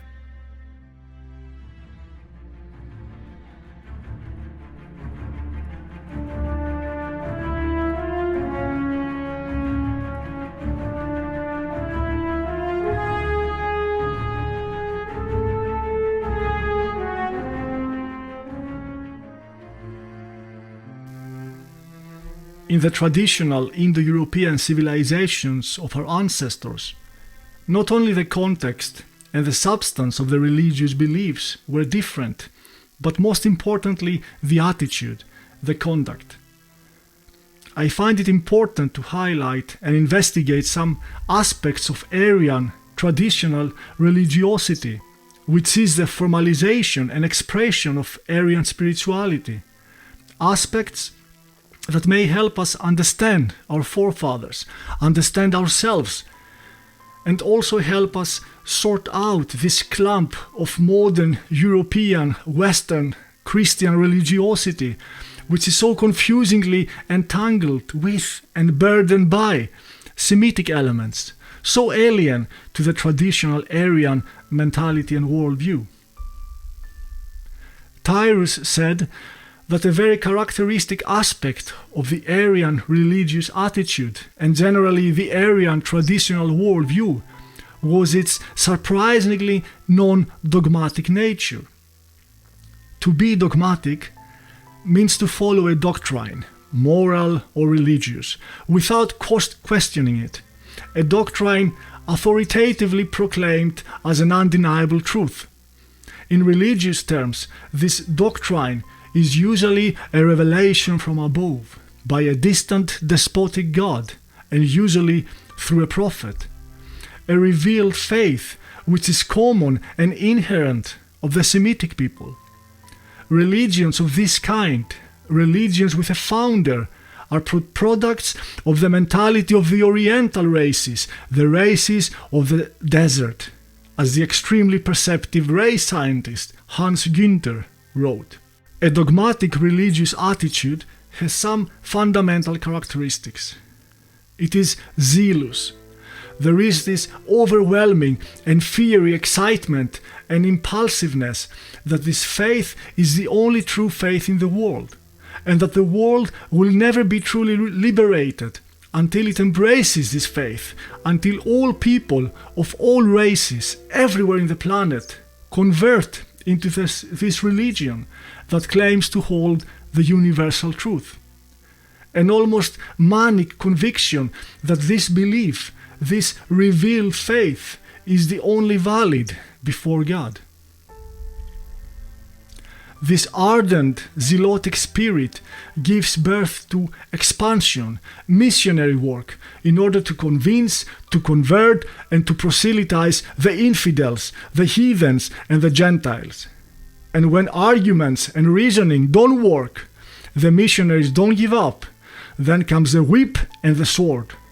And if that doesn't work either, then it is time for intrigue, conspiracy, machination, and subversion. A third character of the dogmatic faith is its intolerance. These religions cannot tolerate and cannot coexist with others. They antagonize, undermine and openly attack all other faiths when forced to coexist. And in times of history, where their conditions are such that don't allow these religions to take on their inherent and original strategy of conquest, in times where the opposing faith is strong and dominant, like in the early Aryan empires, or in times where other forces are stronger and more appealing to the people, like nowadays in our secular Western world. In these times, the dogmatic faith adapts temporarily and lurks until given the chance to reveal its real face and attitude of hostility, intolerance, and persecution. All these characters of the dogmatic religions of the desert are completely remote and unnatural to the Aryans. The traditional Aryan spirituality and religious belief is an inner experience, an inner conviction of free and upright men. Men who confront the divine without fear, but in dignity and mutual communion. Men who strive to be virtuous, who live according to the eternal order of the world, where both men and gods have their time, their place, and their duties. A conviction of men who live in harmony with nature, and who strive to fulfill and realize their own inner nature, individually and collectively as a people. And their inner nature is, of course, specific to them, specific to their kind, to their tribe, to their race. And for the Aryans, the idea of preaching their faith in order to convince strangers that it is the only right one, in order to convert them into their religions, was unthinkable, and they never did it. And I wish to quote Hans Günther once more. He wrote, "Zeal to convert and intolerance have always remained alien to every aspect of Indo-European religiosity. In this religiosity, the Nordic sense of distance between one man and the other is revealed, as well as modesty that prohibits intrusions upon the spiritual domains of other men. One cannot imagine a true Hellen preaching his religious ideas to a non-Hellen. No Teuton, Roman, Persian, or Aryan Brahman Indian would have wished to convert other men to his belief. To the Nordic race soul, interfering in the spiritual life of other men is as ignoble as violating individual boundaries." Looking to the oldest sources of Aryan tradition, like the Homeric poems and the Indo-Aryan Vedas, and even up to the sources of classical antiquity, there is absolutely no sign of religious fanaticism, no evidence of will or attempts to proselytize and convert others, and no evidence of religious wars as we get to know them later in history. The traditional Aryan civilizations, that is, before the coming of Christianity, were fundamentally and naturally tolerant and non-aggressive to other faiths. Our ancestors did wage wars and have been ruthless in many occasions, putting all enemies to the sword and sparing no one, but never in the name of religion, their own or their enemies. And we see this most clearly in the case of empire building, where Aryans lived in centuries alongside different races and cultures, with different religions under the same state structure. It is there, during the Aryan expansion and empire building, where our ancestors had to actually deal with the issue of religiosity among their multi-ethnic subjects, and they made laws regarding the state's attitude towards non-Aryan faiths. In the Persian Empire, Kings Tyrus and Darius passed commandments securing the mutual tolerance between the different faiths of the empire. And even though Zoroastrianism was the central religion of the empire, the one practiced by the ruling aristocracy and a great part of its subjects, it was never forced to other people and tribes of the kingdom. the first European empire builder, Alexander the Great, also showed not only tolerance, but great respect and understanding to foreign religions, and especially to the Persian one. The Persians were treated by him generally as friends and kin, indicating that he probably had a vision of a unified Aryan Greco-Persian empire, a vision that his early death put a stop to. The Roman Empire also had rigid legislations regarding their subjects' religious freedom, to the extent that religious attitudes did not collide with the laws of the empire, and that the emperor's divine affirmation and supernatural royal legitimacy was not questioned, at least not openly. Religious tolerance was a norm in the pre-Christian Aryan history, and religious fanatism, cruelty, indoctrination, and zeal appear in Aryan history together with the coming of Christianity, a religion imposed upon the Europeans to begin with by force, by persecution, by violence, and by royal laws and orders. I would like to mention one historical anecdote which I find very interesting. We know that Christianity was not founded by Jesus of Nazareth, but by his apostle, Saul, or Paul, as we got to know him, who traveled along the far sides of the Roman Empire to preach the new religion of Christianity.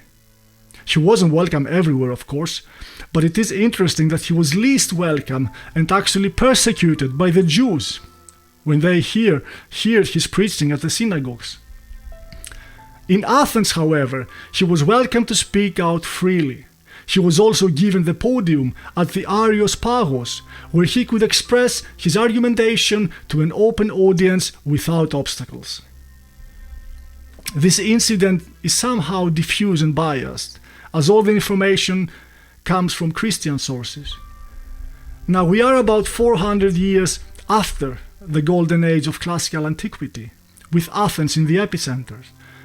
It is a time of decadence, but the older traditions have to a great extent survived.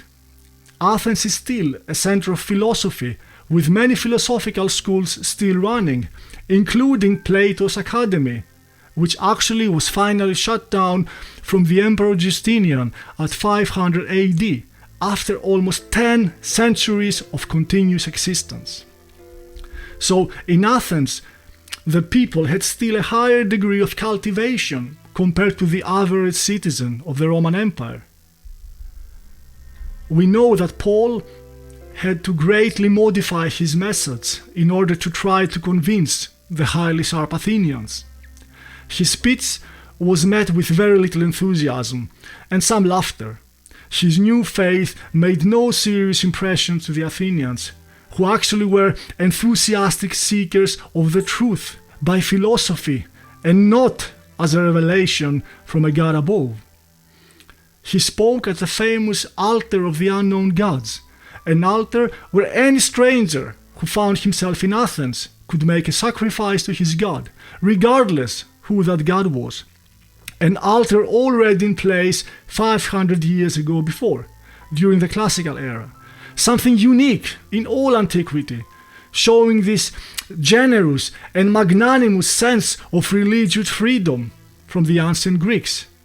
That religion is not dogma or doctrine, but a reflection of a sacred inner experience in accordance to the individual and the race soul.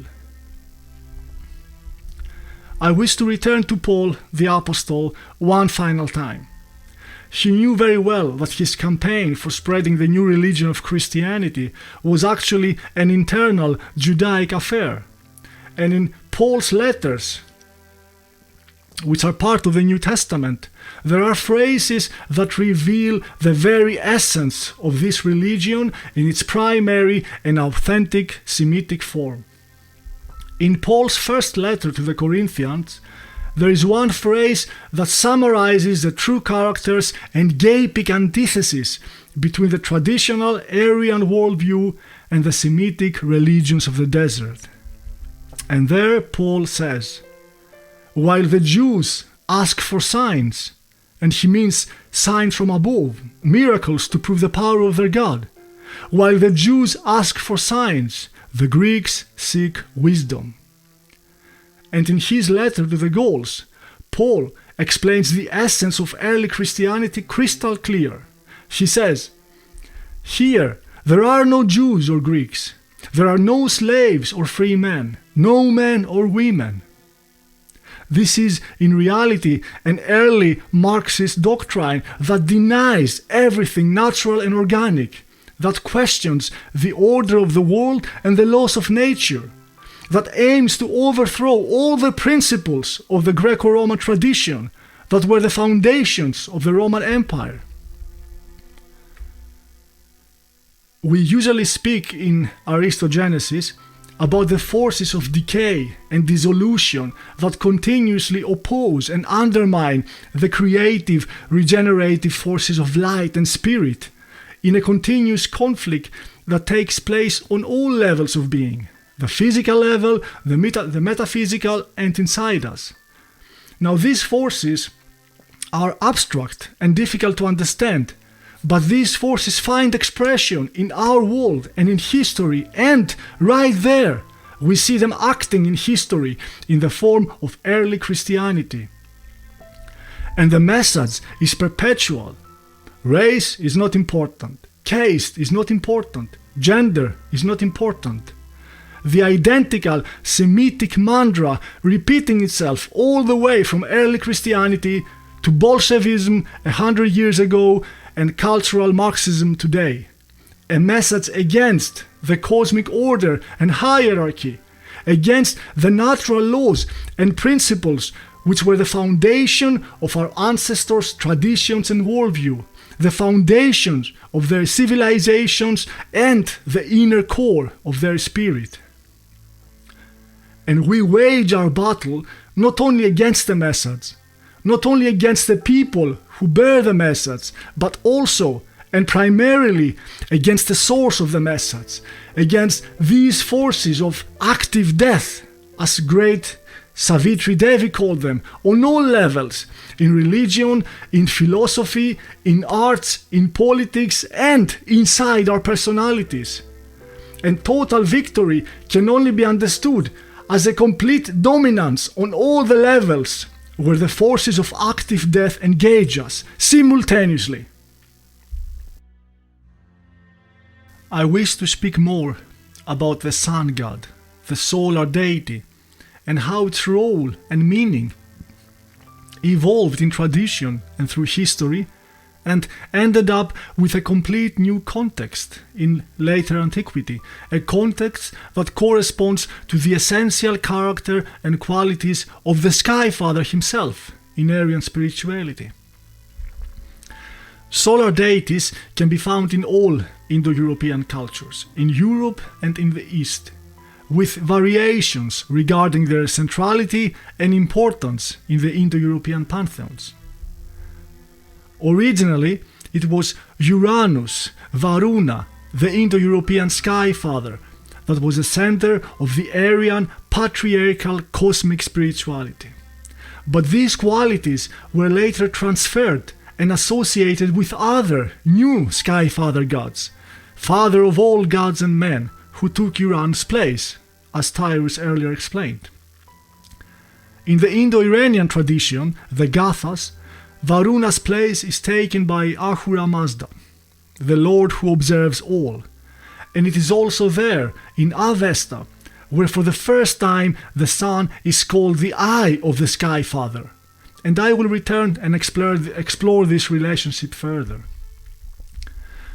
In Hesiod, we also see this transformation of the Sky Father from Uranus to Zeus, and there the adjective megas, great, is applied to both Zeus and the older god Uranus, and it's not a standard epithet of gods, it is used only for the highest ones.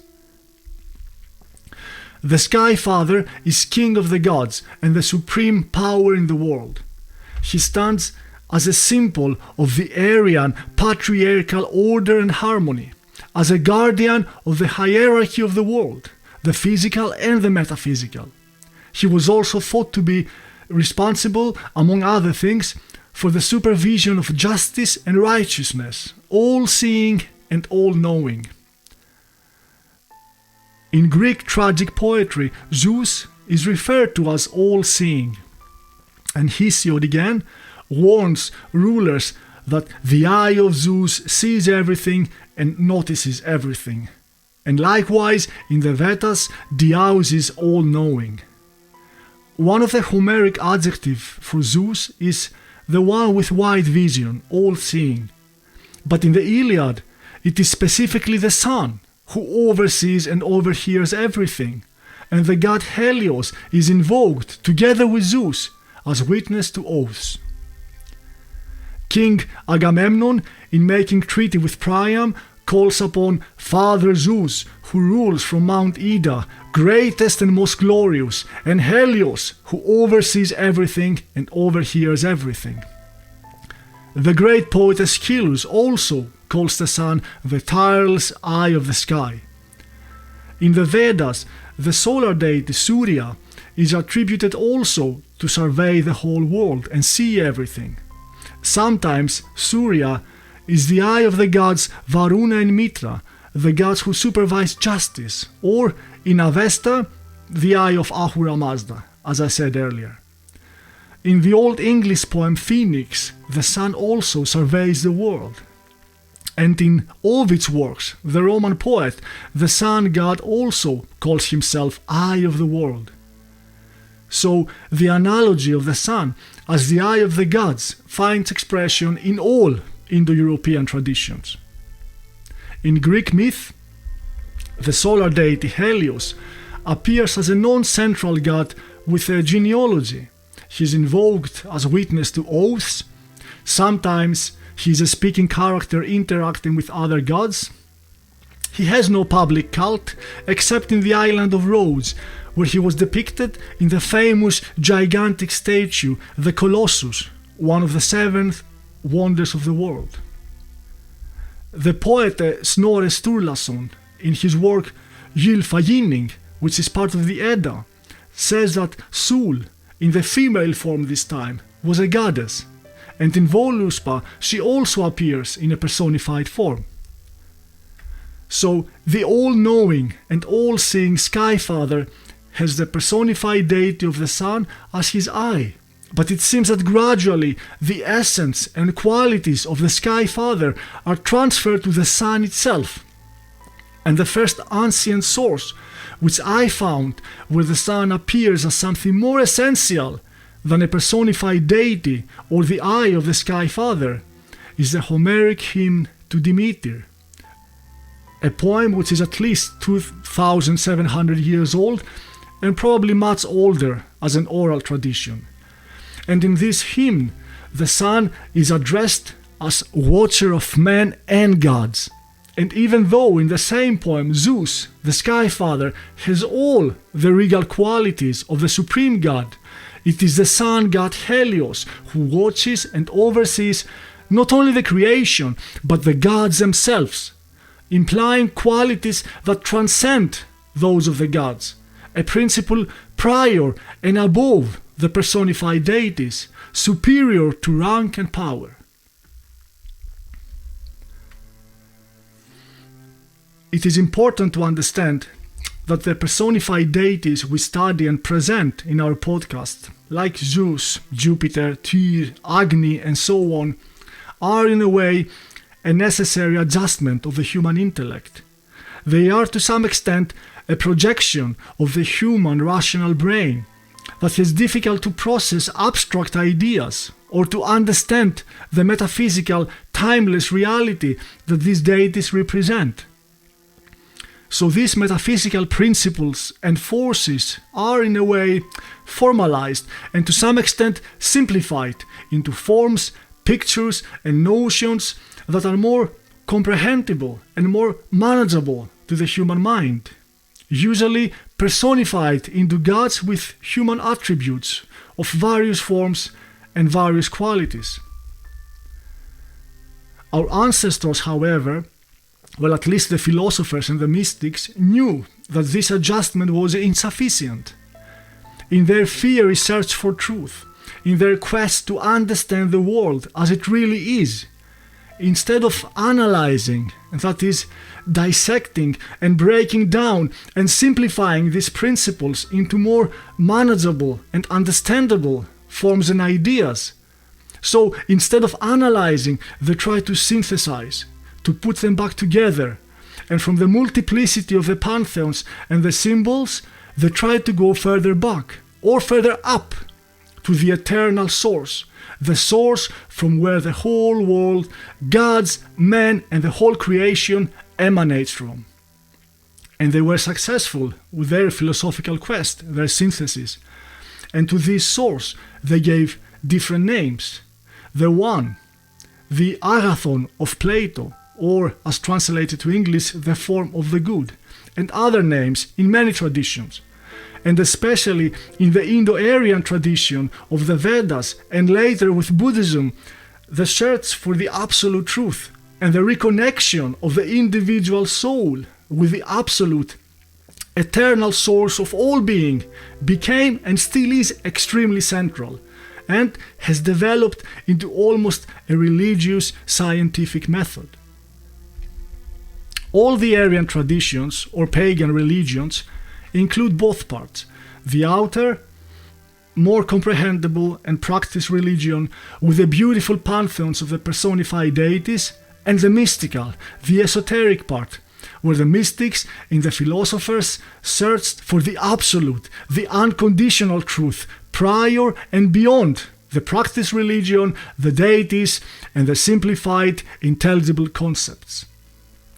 In the Western Aryan traditions, the most successful philosophers were the first ones, the oldest ones in historical times, the pre-Socratic philosophers of ancient Greece, the ones who lived and taught in the 6th and 5th century BC, before Socrates, as the name indicates, and Plato. And it is these mystics and philosophers, together with Plato of course, that laid the foundations of Western Aryan esotericism in their study of the metaphysics. And in the fragmental and only partially saved works of these philosophers, the sun, the light combined with the element of fire, came to symbolize this original, unchanging, absolute and timeless center.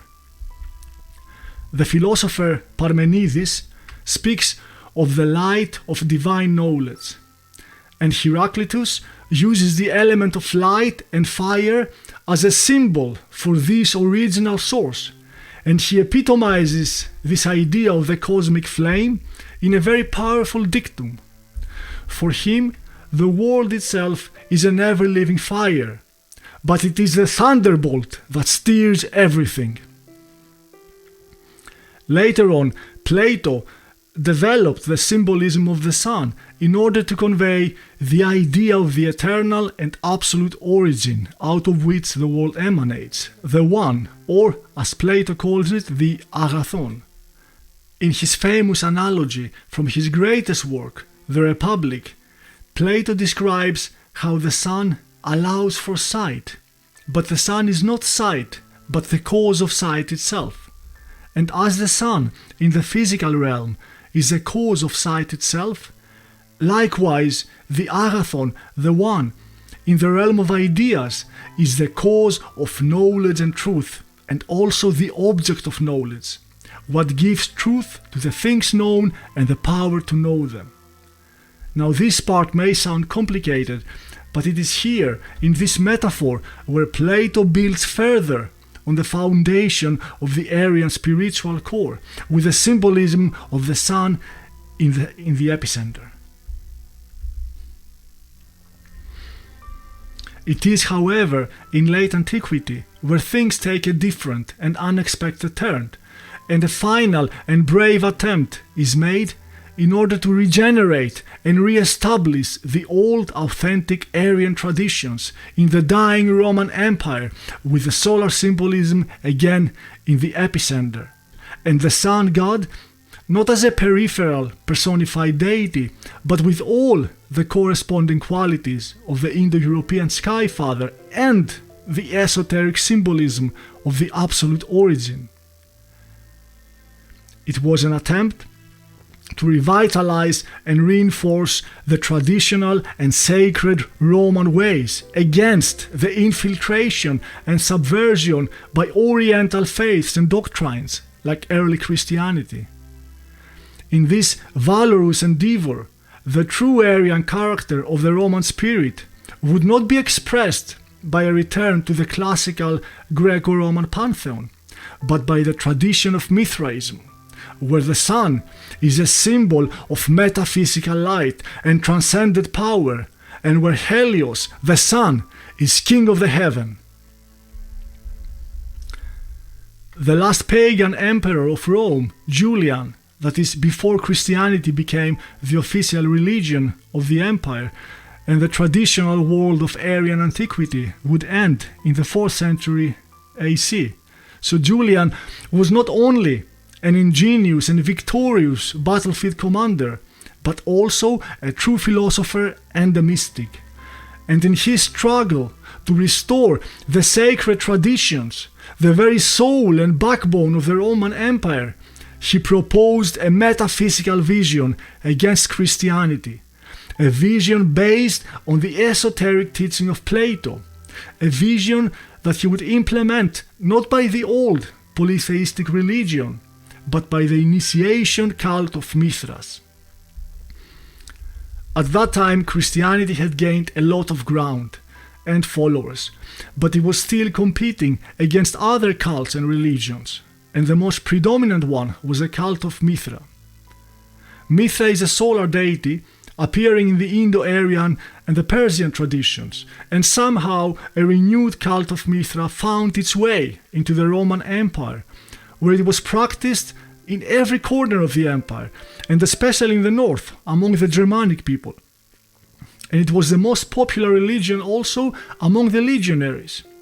So generally, we can claim that in the cult of Mithra, the last healthy and non-corrupt substratum of the empire, from simple citizens to soldiers and all the way to some emperors, they found an authentic inner spiritual expression, an expression that they no longer could find in the old pagan but failing and dying Greco-Roman religious tradition. In the tradition of Mithra, it is the sun, Sol Invictus, that is central and fundamental. The Emperor Julian was a student of Neoplatonic philosophers, and in his books one can see that he is heavily influenced by the esoteric philosophy of Plato.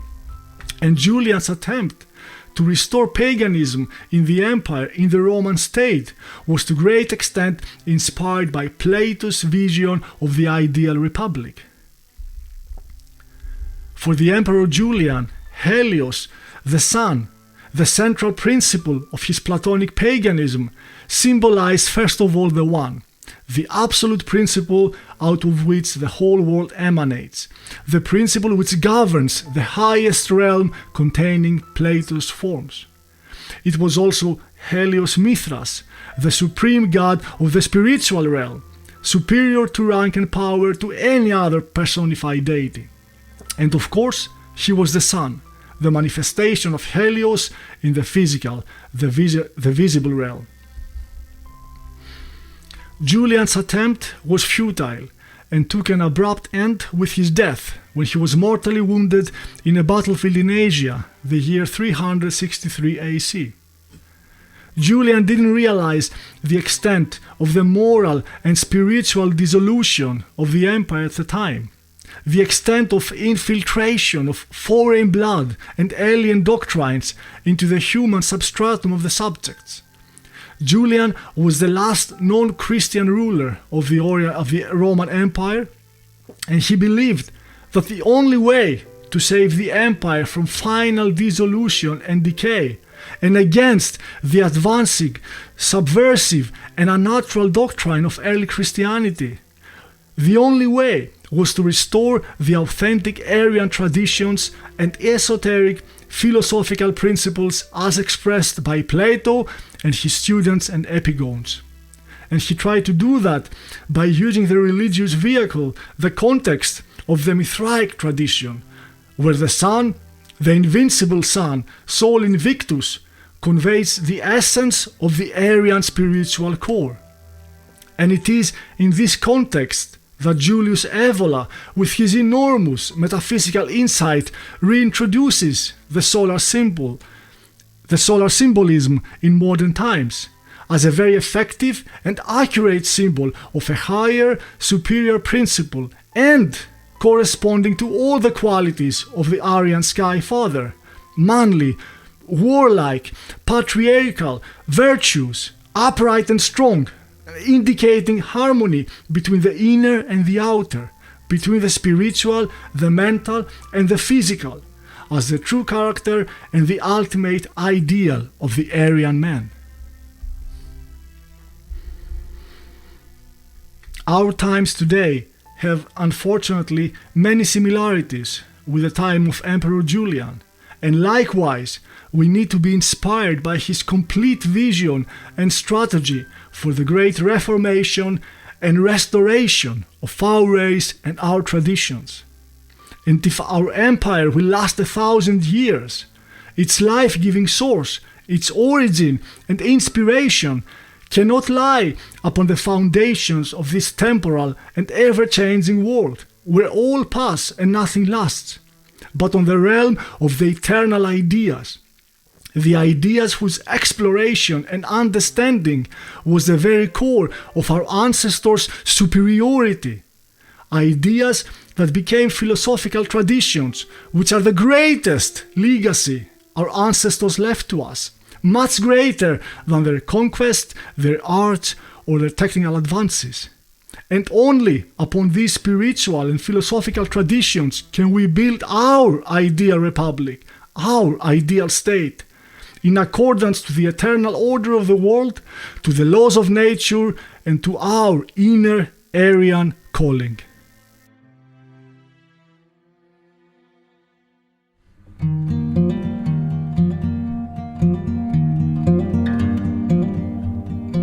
The most known sky god in Norse mythology is Heimdal, even though Thor and Tyr also are candidates. I will venture to say that there is yet another sky god, forgotten from a time when our forefathers viewed the sky differently. I will explore on this. I will also bring focus to the three creation gods, Odin, Hörner, and Lodur. We know about Odin, but who is Hörner and Lodur? I will talk about the awakening process of the noble warrior, the Aristos, the warrior caste connected to the remnant blood of the ancient Indo-European people. So let's begin.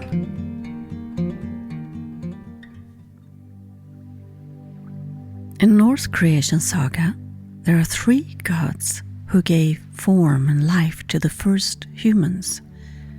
Ask and Embla were created from the tree trunk, flushed up on the shores.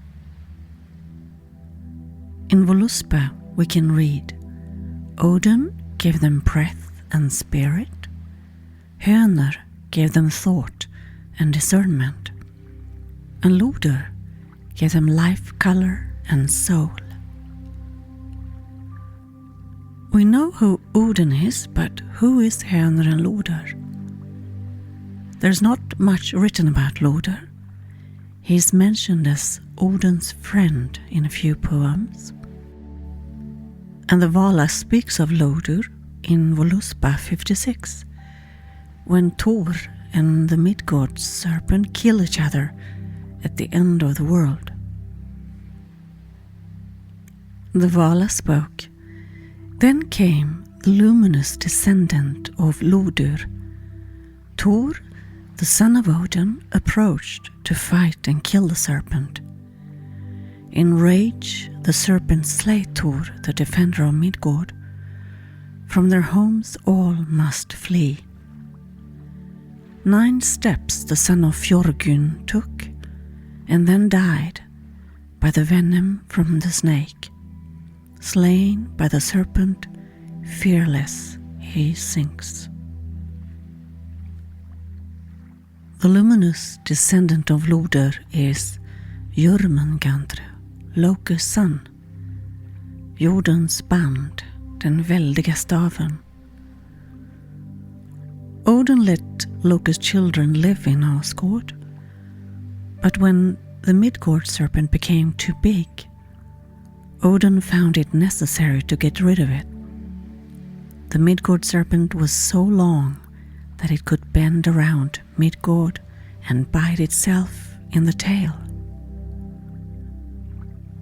The ancient symbol depicting a serpent or a dragon eating its own tail is called Ouroboros and is described by Plato as an eternal cyclic renewal, a cycle of life, death, and rebirth. Odin and Loke were adversaries and fought against each other all the way to the last battle between the Aesir and the Jotuns at Ragnarök. But we do know that they were also in fostbrödraskap, in sworn brotherhood with each other, which means that they shall defend each other all the way until death. It's a warrior bond greater than being family. Odin was eventually killed by the Fenris Ulven, the son of Loke, and Loke and Heimdal is the son of Odin, they speared each other to death at Ragnarök. The Vala mentioned Fjörgyn, the mother of Thor. She is also known as Jord. Thor is called the son of the earth, Jordens son. And Fjörgyn, she belonged to the mystique and oldest pantheon of gods, urtidsgudarna. She is the daughter of Nat and half-brother of Dager. The goddess Jord had other names as Fold and Grund, all the names meaning earth. As a Mother Earth goddess, she most likely came from pre-Indo-European mythology and folklore. At Vendel time, Odin was popular among the aristocracy. This was before Viking time. And he was then called the Wicked One, Odin den Onde, or Attanpackan. There's a Swedish saying, where things go wrong, we say, det var som attan. Attan refers to number 18, which is Odin's horse rune in the Huttarken. And Attanpackan means bats, fladdermöss. But at Viking time, things changed. Odin was adored among the warriors as the Valfather, and he gets elevated to the highest leader of the pantheon of the gods, the All-Father. He is the war, magi, and death god, the leader of the Aesir. As Christianity entered the scene, there is a shift as to how both Loke and Odin and also the fertility gods are being perceived. Loke gets viewed as the trickster, the evil one, or Satan. Well, Odin have around 147 names, and they sort of describe Odin's character, and I thought I'd just mention a few. Allfödre, the All-Father. Bölverker, the evildoer. Draugadrottin, the Lord of the Dead. Flösvidr, much wise. Gauti or Gautr, the one from Götaland or Gotland. Gaut actually means God. Ginnar, the deceiver. And Grimnir, the masked one. Gunblindi, battle blinder. Sigdir, victory bringer, Sigfadir, victory father, Sigmundr, victory protection. So that was only a few of Odin's name. And the gods have several names, just like Loki. He have also 3 names that we know of at least. There is no reference of Odin being a sun god or a sky god, but let's take a look at Loki as a sky god. We have established that he is one of the 3 creation gods, named Lodur. The Edda tell us that Loki, being the son of giants, was handsome to look upon, but he also was cunning, and he both helped and hindered the gods. Loki created chaos, but he also presented solutions and equipped the gods with magical power tools. Some of the treasures that Loki brought back to Asgard were Mjölnir, the hammer of Thor, and Draupnir, the ring of Odin, Gullinbursti, the boar of Freyr, and the Brisingamen necklace belonging to Freja. And Loki gave birth to Odin's 8-legged horse, Sleipnir. We could say that Loki is a kind of creator, protector, and destroyer. Did you know that Loki is also a lightning and a spider god? Traditionally, people think of Thor being the thunder god. His name is Thunor and Donar. In antiquity, the Etruscans separated thunder and lightning in their interpretation of the signs in the sky, and so is believed to have been done here in Norse society as well. There is a lightning god and there is a thunder god. So Loki, he's the son of the Jotun Farbauti, and Loki's mother is the giantess Laufey, and the brother is Byleist, which means the lightning flash, Stormbyns blixt. And Loki have yet another brother, Helblindi. And by the way, Odin's name is Helblindi in Grimnismal. So Farbauti, the father of Loki, means storm and lightning, and he fertilized Laufey with an Oskvig, and they had 3 sons. An Oskvig is a stone axe to be put in the ground or built into a wall, endowed with magical power to be protected by Loki from being harmed by a lightning strike. When we're having bloods here in Scandinavia, we sometimes bring a Oskvig or stone axe as an offering to be put into the ground. I should mention that Loke, or he's also called Lopt, or in Old Norse his name is Loki, and here in Sweden and Denmark he's pronounced or called Loke, and he's referred to as a spider. Loke, he created several nets that he borrowed from the sea goddess Rune. After the death of Balder and the defamation of the gods at Egilsgilla, Loki had need to protect himself. The Jotun mother of Loki, Laufey, or Nal, her name means leaves or foliage, as lövträd and barr. That's where the spider spins its weave. And by the way, in Sweden there is a spider called Lockespindeln. Loki could also transform himself to other insects. He became a flea, a loppa, and he was able to get into Freya's bedroom, where he stings the sleeping Freya so that she moves and Loki can then undo the clasp and take the Brisingamen necklace. Freya's walls, or her home, was known to be impenetrable, but not for Loki.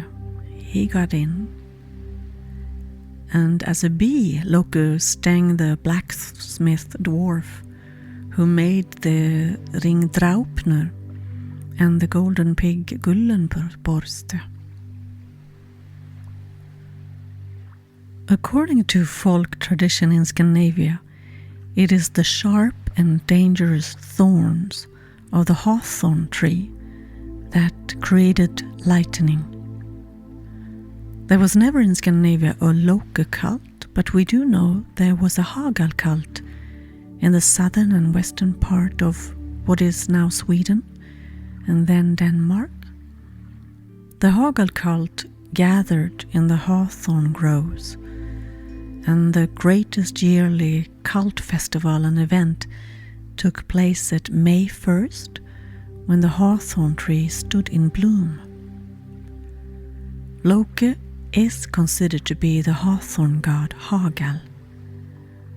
Therefore, it makes him the lightning and fire god. The legends say that first came lightning created by Horgal from the thorns in the hawthorn trees, and some moments later came Thor in his chariots, driven by his goats, creating the great thunder. Legend also say that never have there been a lightning strike in the hawthorn trees, which is the cult tree of Horgal or Loki, but there have been many lightning strikes in the oak tree, which is the cult tree of Thor. Esoterically, Horgal is connected to the sky. The Swedish author Sigurd Agrell from the 1930s, he wrote a book, Lapptrummor och magi, and he say like this: the Germanic word with the meaning hagel or hail go etymologically back to a word with the meaning crystalline stone. Since ancient Aryan times, the sky was considered to consist of stone, or rather petrified ice. The word crystal is borrowed from the Greek, where it's equivalent with that which froze. And according to popular belief, the crystals have fallen from the firmament, from where they are broken loose. So Horgal is Old Norse for hagel, hailstone, or crystalline stone. The rune Horgal, number 8, have similar cold-bringing effect as Is-runan, number 10, but Horgal also have this destructive force to demolish everything in its way with hagel or hail. So the sky being made out of crystallized stone or petrified ice, and pieces being broken off from the firmament in form of hail, hagel, and the god of hagel is Loki. Could this make him a sky god? There are speculations about this. There is a theory. Now I would like to continue with a known sky and sun god in Norse mythology. His name is Heimdal. I have spoken about Heimdal in previous episodes, but there are so many more angles to the complexity of the pantheon of the gods. He is the son of Odin, we know that. He is known to be the one who shines over the world, världens glans. But Heimdal's name really means blooming tree. And therefore Heimdal represents the world tree Yggdrasil, and that is circumscription for Vintergatan, the Milky Way. This makes Heimdal undoubtedly a sky god. He is also connected to the sea. He is born out of the cold north oceans by the 9 mothers, said to be the sisters of the waves of the ocean, and their names depict reflect poetic terms or waves. These 9 mothers also represent the 9 worlds in Norse cosmology. Heimdal's grandparents are Jötun, Aegir, and the sea goddess Ran, both divine personification of the sea. Ran is called Havsfrun, and she is said to, with her net, pull drowned seafathers to the great halls located in the depth of the ocean. Heimdal is golden like the sun. We have talked about this before. He's got golden teeth, and he's called Gullentanni, and the horse is Gulltopp, and he lives in Himminsbjörg, Himmelsbergen, heaven's castle, and he sits there and drinks fine mead and sees and hears everything. He possesses extraordinary superhuman senses. He could hear sap running through the trees and the tiniest plant growing in the heart of the hidden hills. He needs less sleep than a bird, and he can see just as good in nighttime as in daytime. Heimdal is a light bearer. He is the protector of the gods. He's the watchman, and he guards the entryway to Asgard. He was closely involved with the affairs of the gods, and I have some accounts here where he lulled Loki into the most embarrassingly false sense of security when he rescued Freja's Brisingamen necklace. This is how the story goes. Heimdal disguised himself as a seal on a cliff, and after having sat there quietly on the rock for several hours, with hardly a glance in Loki's direction, who also sat there disguised as a seal, he hauled himself up and unexpectedly punched Loki in the face, and then took the precious necklace. In another account, Heimdal dressed Thor as a woman in order to trick the giant Thrym into thinking it was Freja. The ploy worked, and Thor recovered his stolen hammer Mjolnir. So what else? Heimdal is called the father of humanity. He considered to be the progenitor of the Norse caste system. He was disguised as Rig in the poem Rikstula, and he traveled the land and visited 3 different kind of households and gave them advice and slept between the couples, and 9 months later all 3 couples gave birth to a male child, and the 3 castes were birthed: Trälar, Karl and Jarl. And Heimdal, then disguised as Rig, taught the Jarl's youngest son Kon, which means Konung. He taught him the art of the runes. In Voluspa, the Vulva say that she knows where Heimdal's horn is hidden at the foot of Yggdrasil. And at the commence of Ragnarök, Heimdal will blow Jallarhornet with a most amazing and unique tone to make the gods ready for the last battle, which is called the Twilight of the Gods. In Sweden, it's called Gudarnas sista öde, makternas undergång. I'd like to say something about Hönor, because there is an interesting theory about Heimdal being Hönor, in other words, one of the creation gods. Odin gave Askenemla breath and spirit, and Hönor gave them thought and discernment, and Lodur gave them life, color and soul. Hönor is called the white and brighter seer than Vita Asen. He's the only one of the seer gods that will survive Ragnarök, and he was a ransom to the Vanir gods. Well, anyway, in summary, Heimdal just might be one of the creation gods, as he is also a sky god and a sun god, and everything about Heimdal is gold.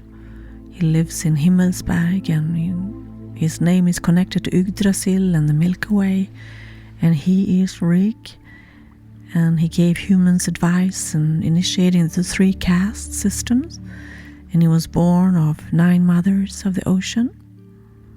He's a mighty, mighty god in Norse mythology. Now I'd like to speak about Tyr. For etymological reasons, Tyr have been seen as the original high god, and then he was later pushed aside by Odin.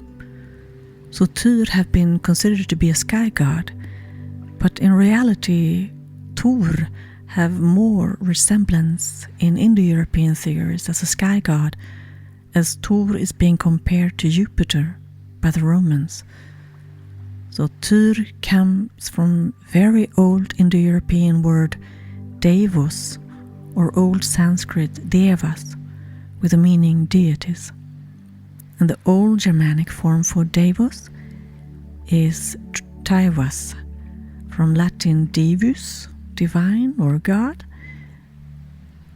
Tyr is the son of Hymer, and there is reference in Hymiskvida, kvädet om Hymer, about Tyrs Jotun giantess grandmother to have 9 storhundraden huvud. In other words, 9 times 120, which equals 1080 heads. And this is a symbol for the starry sky, stjärnhimlen. So here we do have a connection with Tyr and the sky. There is a story in Hymiskvida about Thor and Tyr visiting Tyr's father, the giant Hymer. And it goes like this. The gods were going to have a gille, a party, at sea god Aegir's place. And Thor was commissioned to get a cauldron big enough to brew beer, so that it was enough for all the gods. And Thor goes fishing with Hymer and catch the head of the Midgard serpent and tries to kill the serpent with his hammer Mjölnir. But Hymer cuts off the line to the serpent so that it sinks into the bottom of the sea.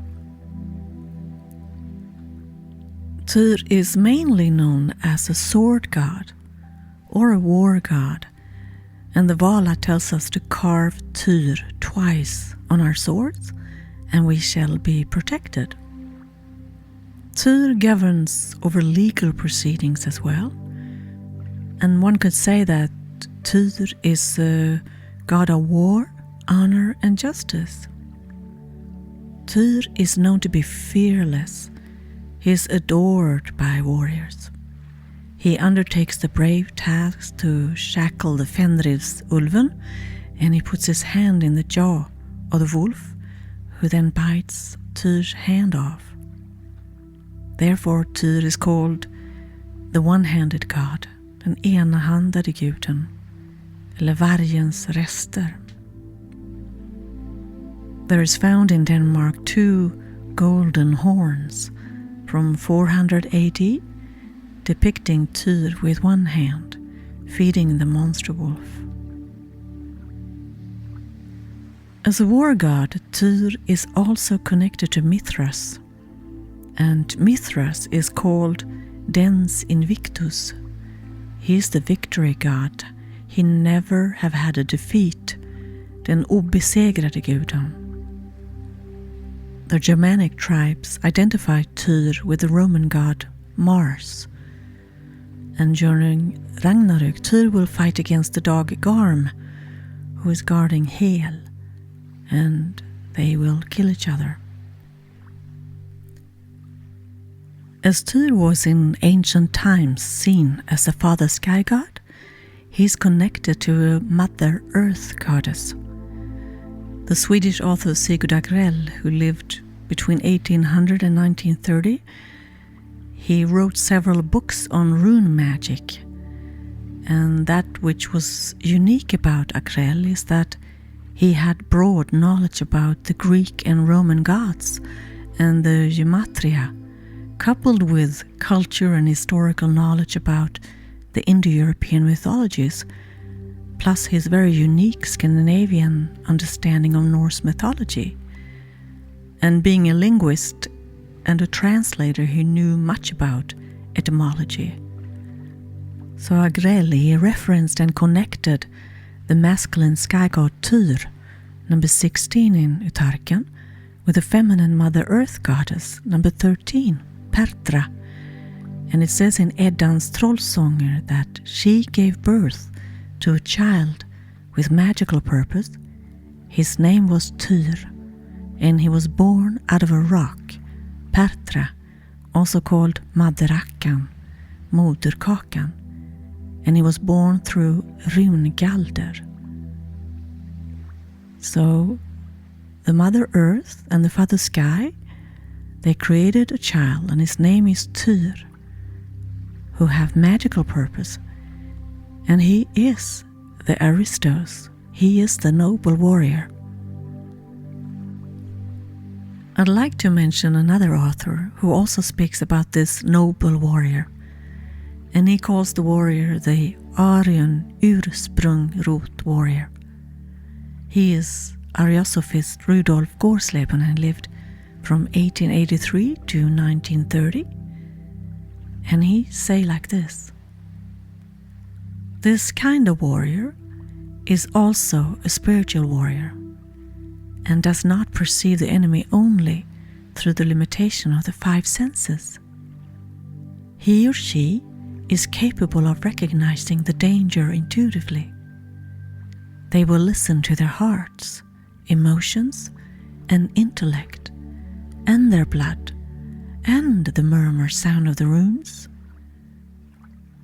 This kind of warrior acts with wisdom from her soul, and her blood memory shall truly guide her. Considering the situation in the world, we're called upon to defend our physical and spiritual heritage, even against part of our own blood. And he goes on to say that the materialistic warrior is not capable of being subjective like the Aryan Ursprungrot warrior, because he's lacking the personality of the blood.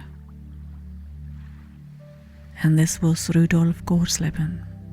So how does this Aristos, this warrior, achieve the personality of the blood? This warrior must gain special wisdom and intuition and knowledge about our heritage. The psychologist Carl Jung, he said that the knowledge of oneself and our heritage is essential. So it takes historical, culture, esoteric knowledge as well as strategic warfare skills to become this spiritual warrior. He has a name for this process. It's called the individuation process. It makes a human being an individual, a unique, indivisible unit, a whole man, a self-realized warrior, a whole warrior. Jung goes on to say that the individuation process helps us to get rid of false wrapping. In other words, we get rid of what we sometimes call the brainwashing. I think that the propaganda we have been exposed to for such a long time have led to a maladaptive psychosis of the collective. Because there is a point where a condition and a behavior goes overboard and our brain can no longer adapt. The condition becomes irreversible. It's a chronic state of mind. And the onslaught on our culture, history and morals have had effect through many generations by now. We live in a skewed and unnatural false world. And to whom this transition takes place and why is a question worth pondering on. I cannot explain why some of us have been able to react to the state of affairs and have a critical mind, and others have not, even within our own family.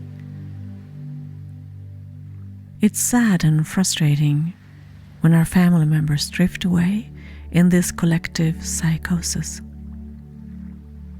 And when we look back, we see that for the most of us, this so-called awakening process did not start yesterday.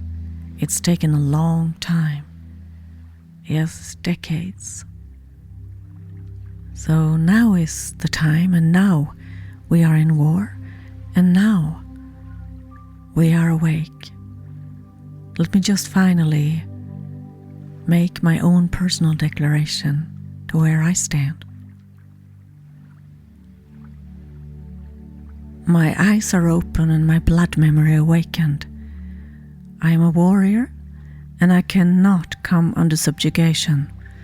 This goes against my very nature. I am aware and awake. I seek like-minded.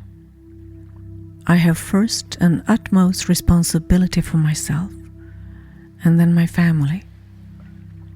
I am part of an unwavering warrior caste, connected to the remnant blood of the ancient Indo-European people.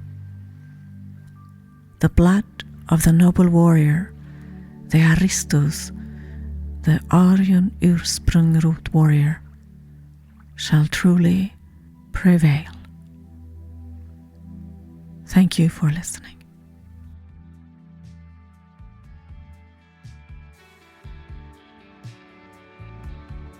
And with that, it's time to bring this episode to a close. I'm going to be taking a break from Aristogenesis for a short while, as I'm embarking on a bit of a religious pilgrimage. Until we return, you'll still be able to reach us on our Instagram page, aristogenesis.ig. Make sure to leave a like and a comment, and subscribe to us if you're watching this on our YouTube channel. Until we return, thanks for watching.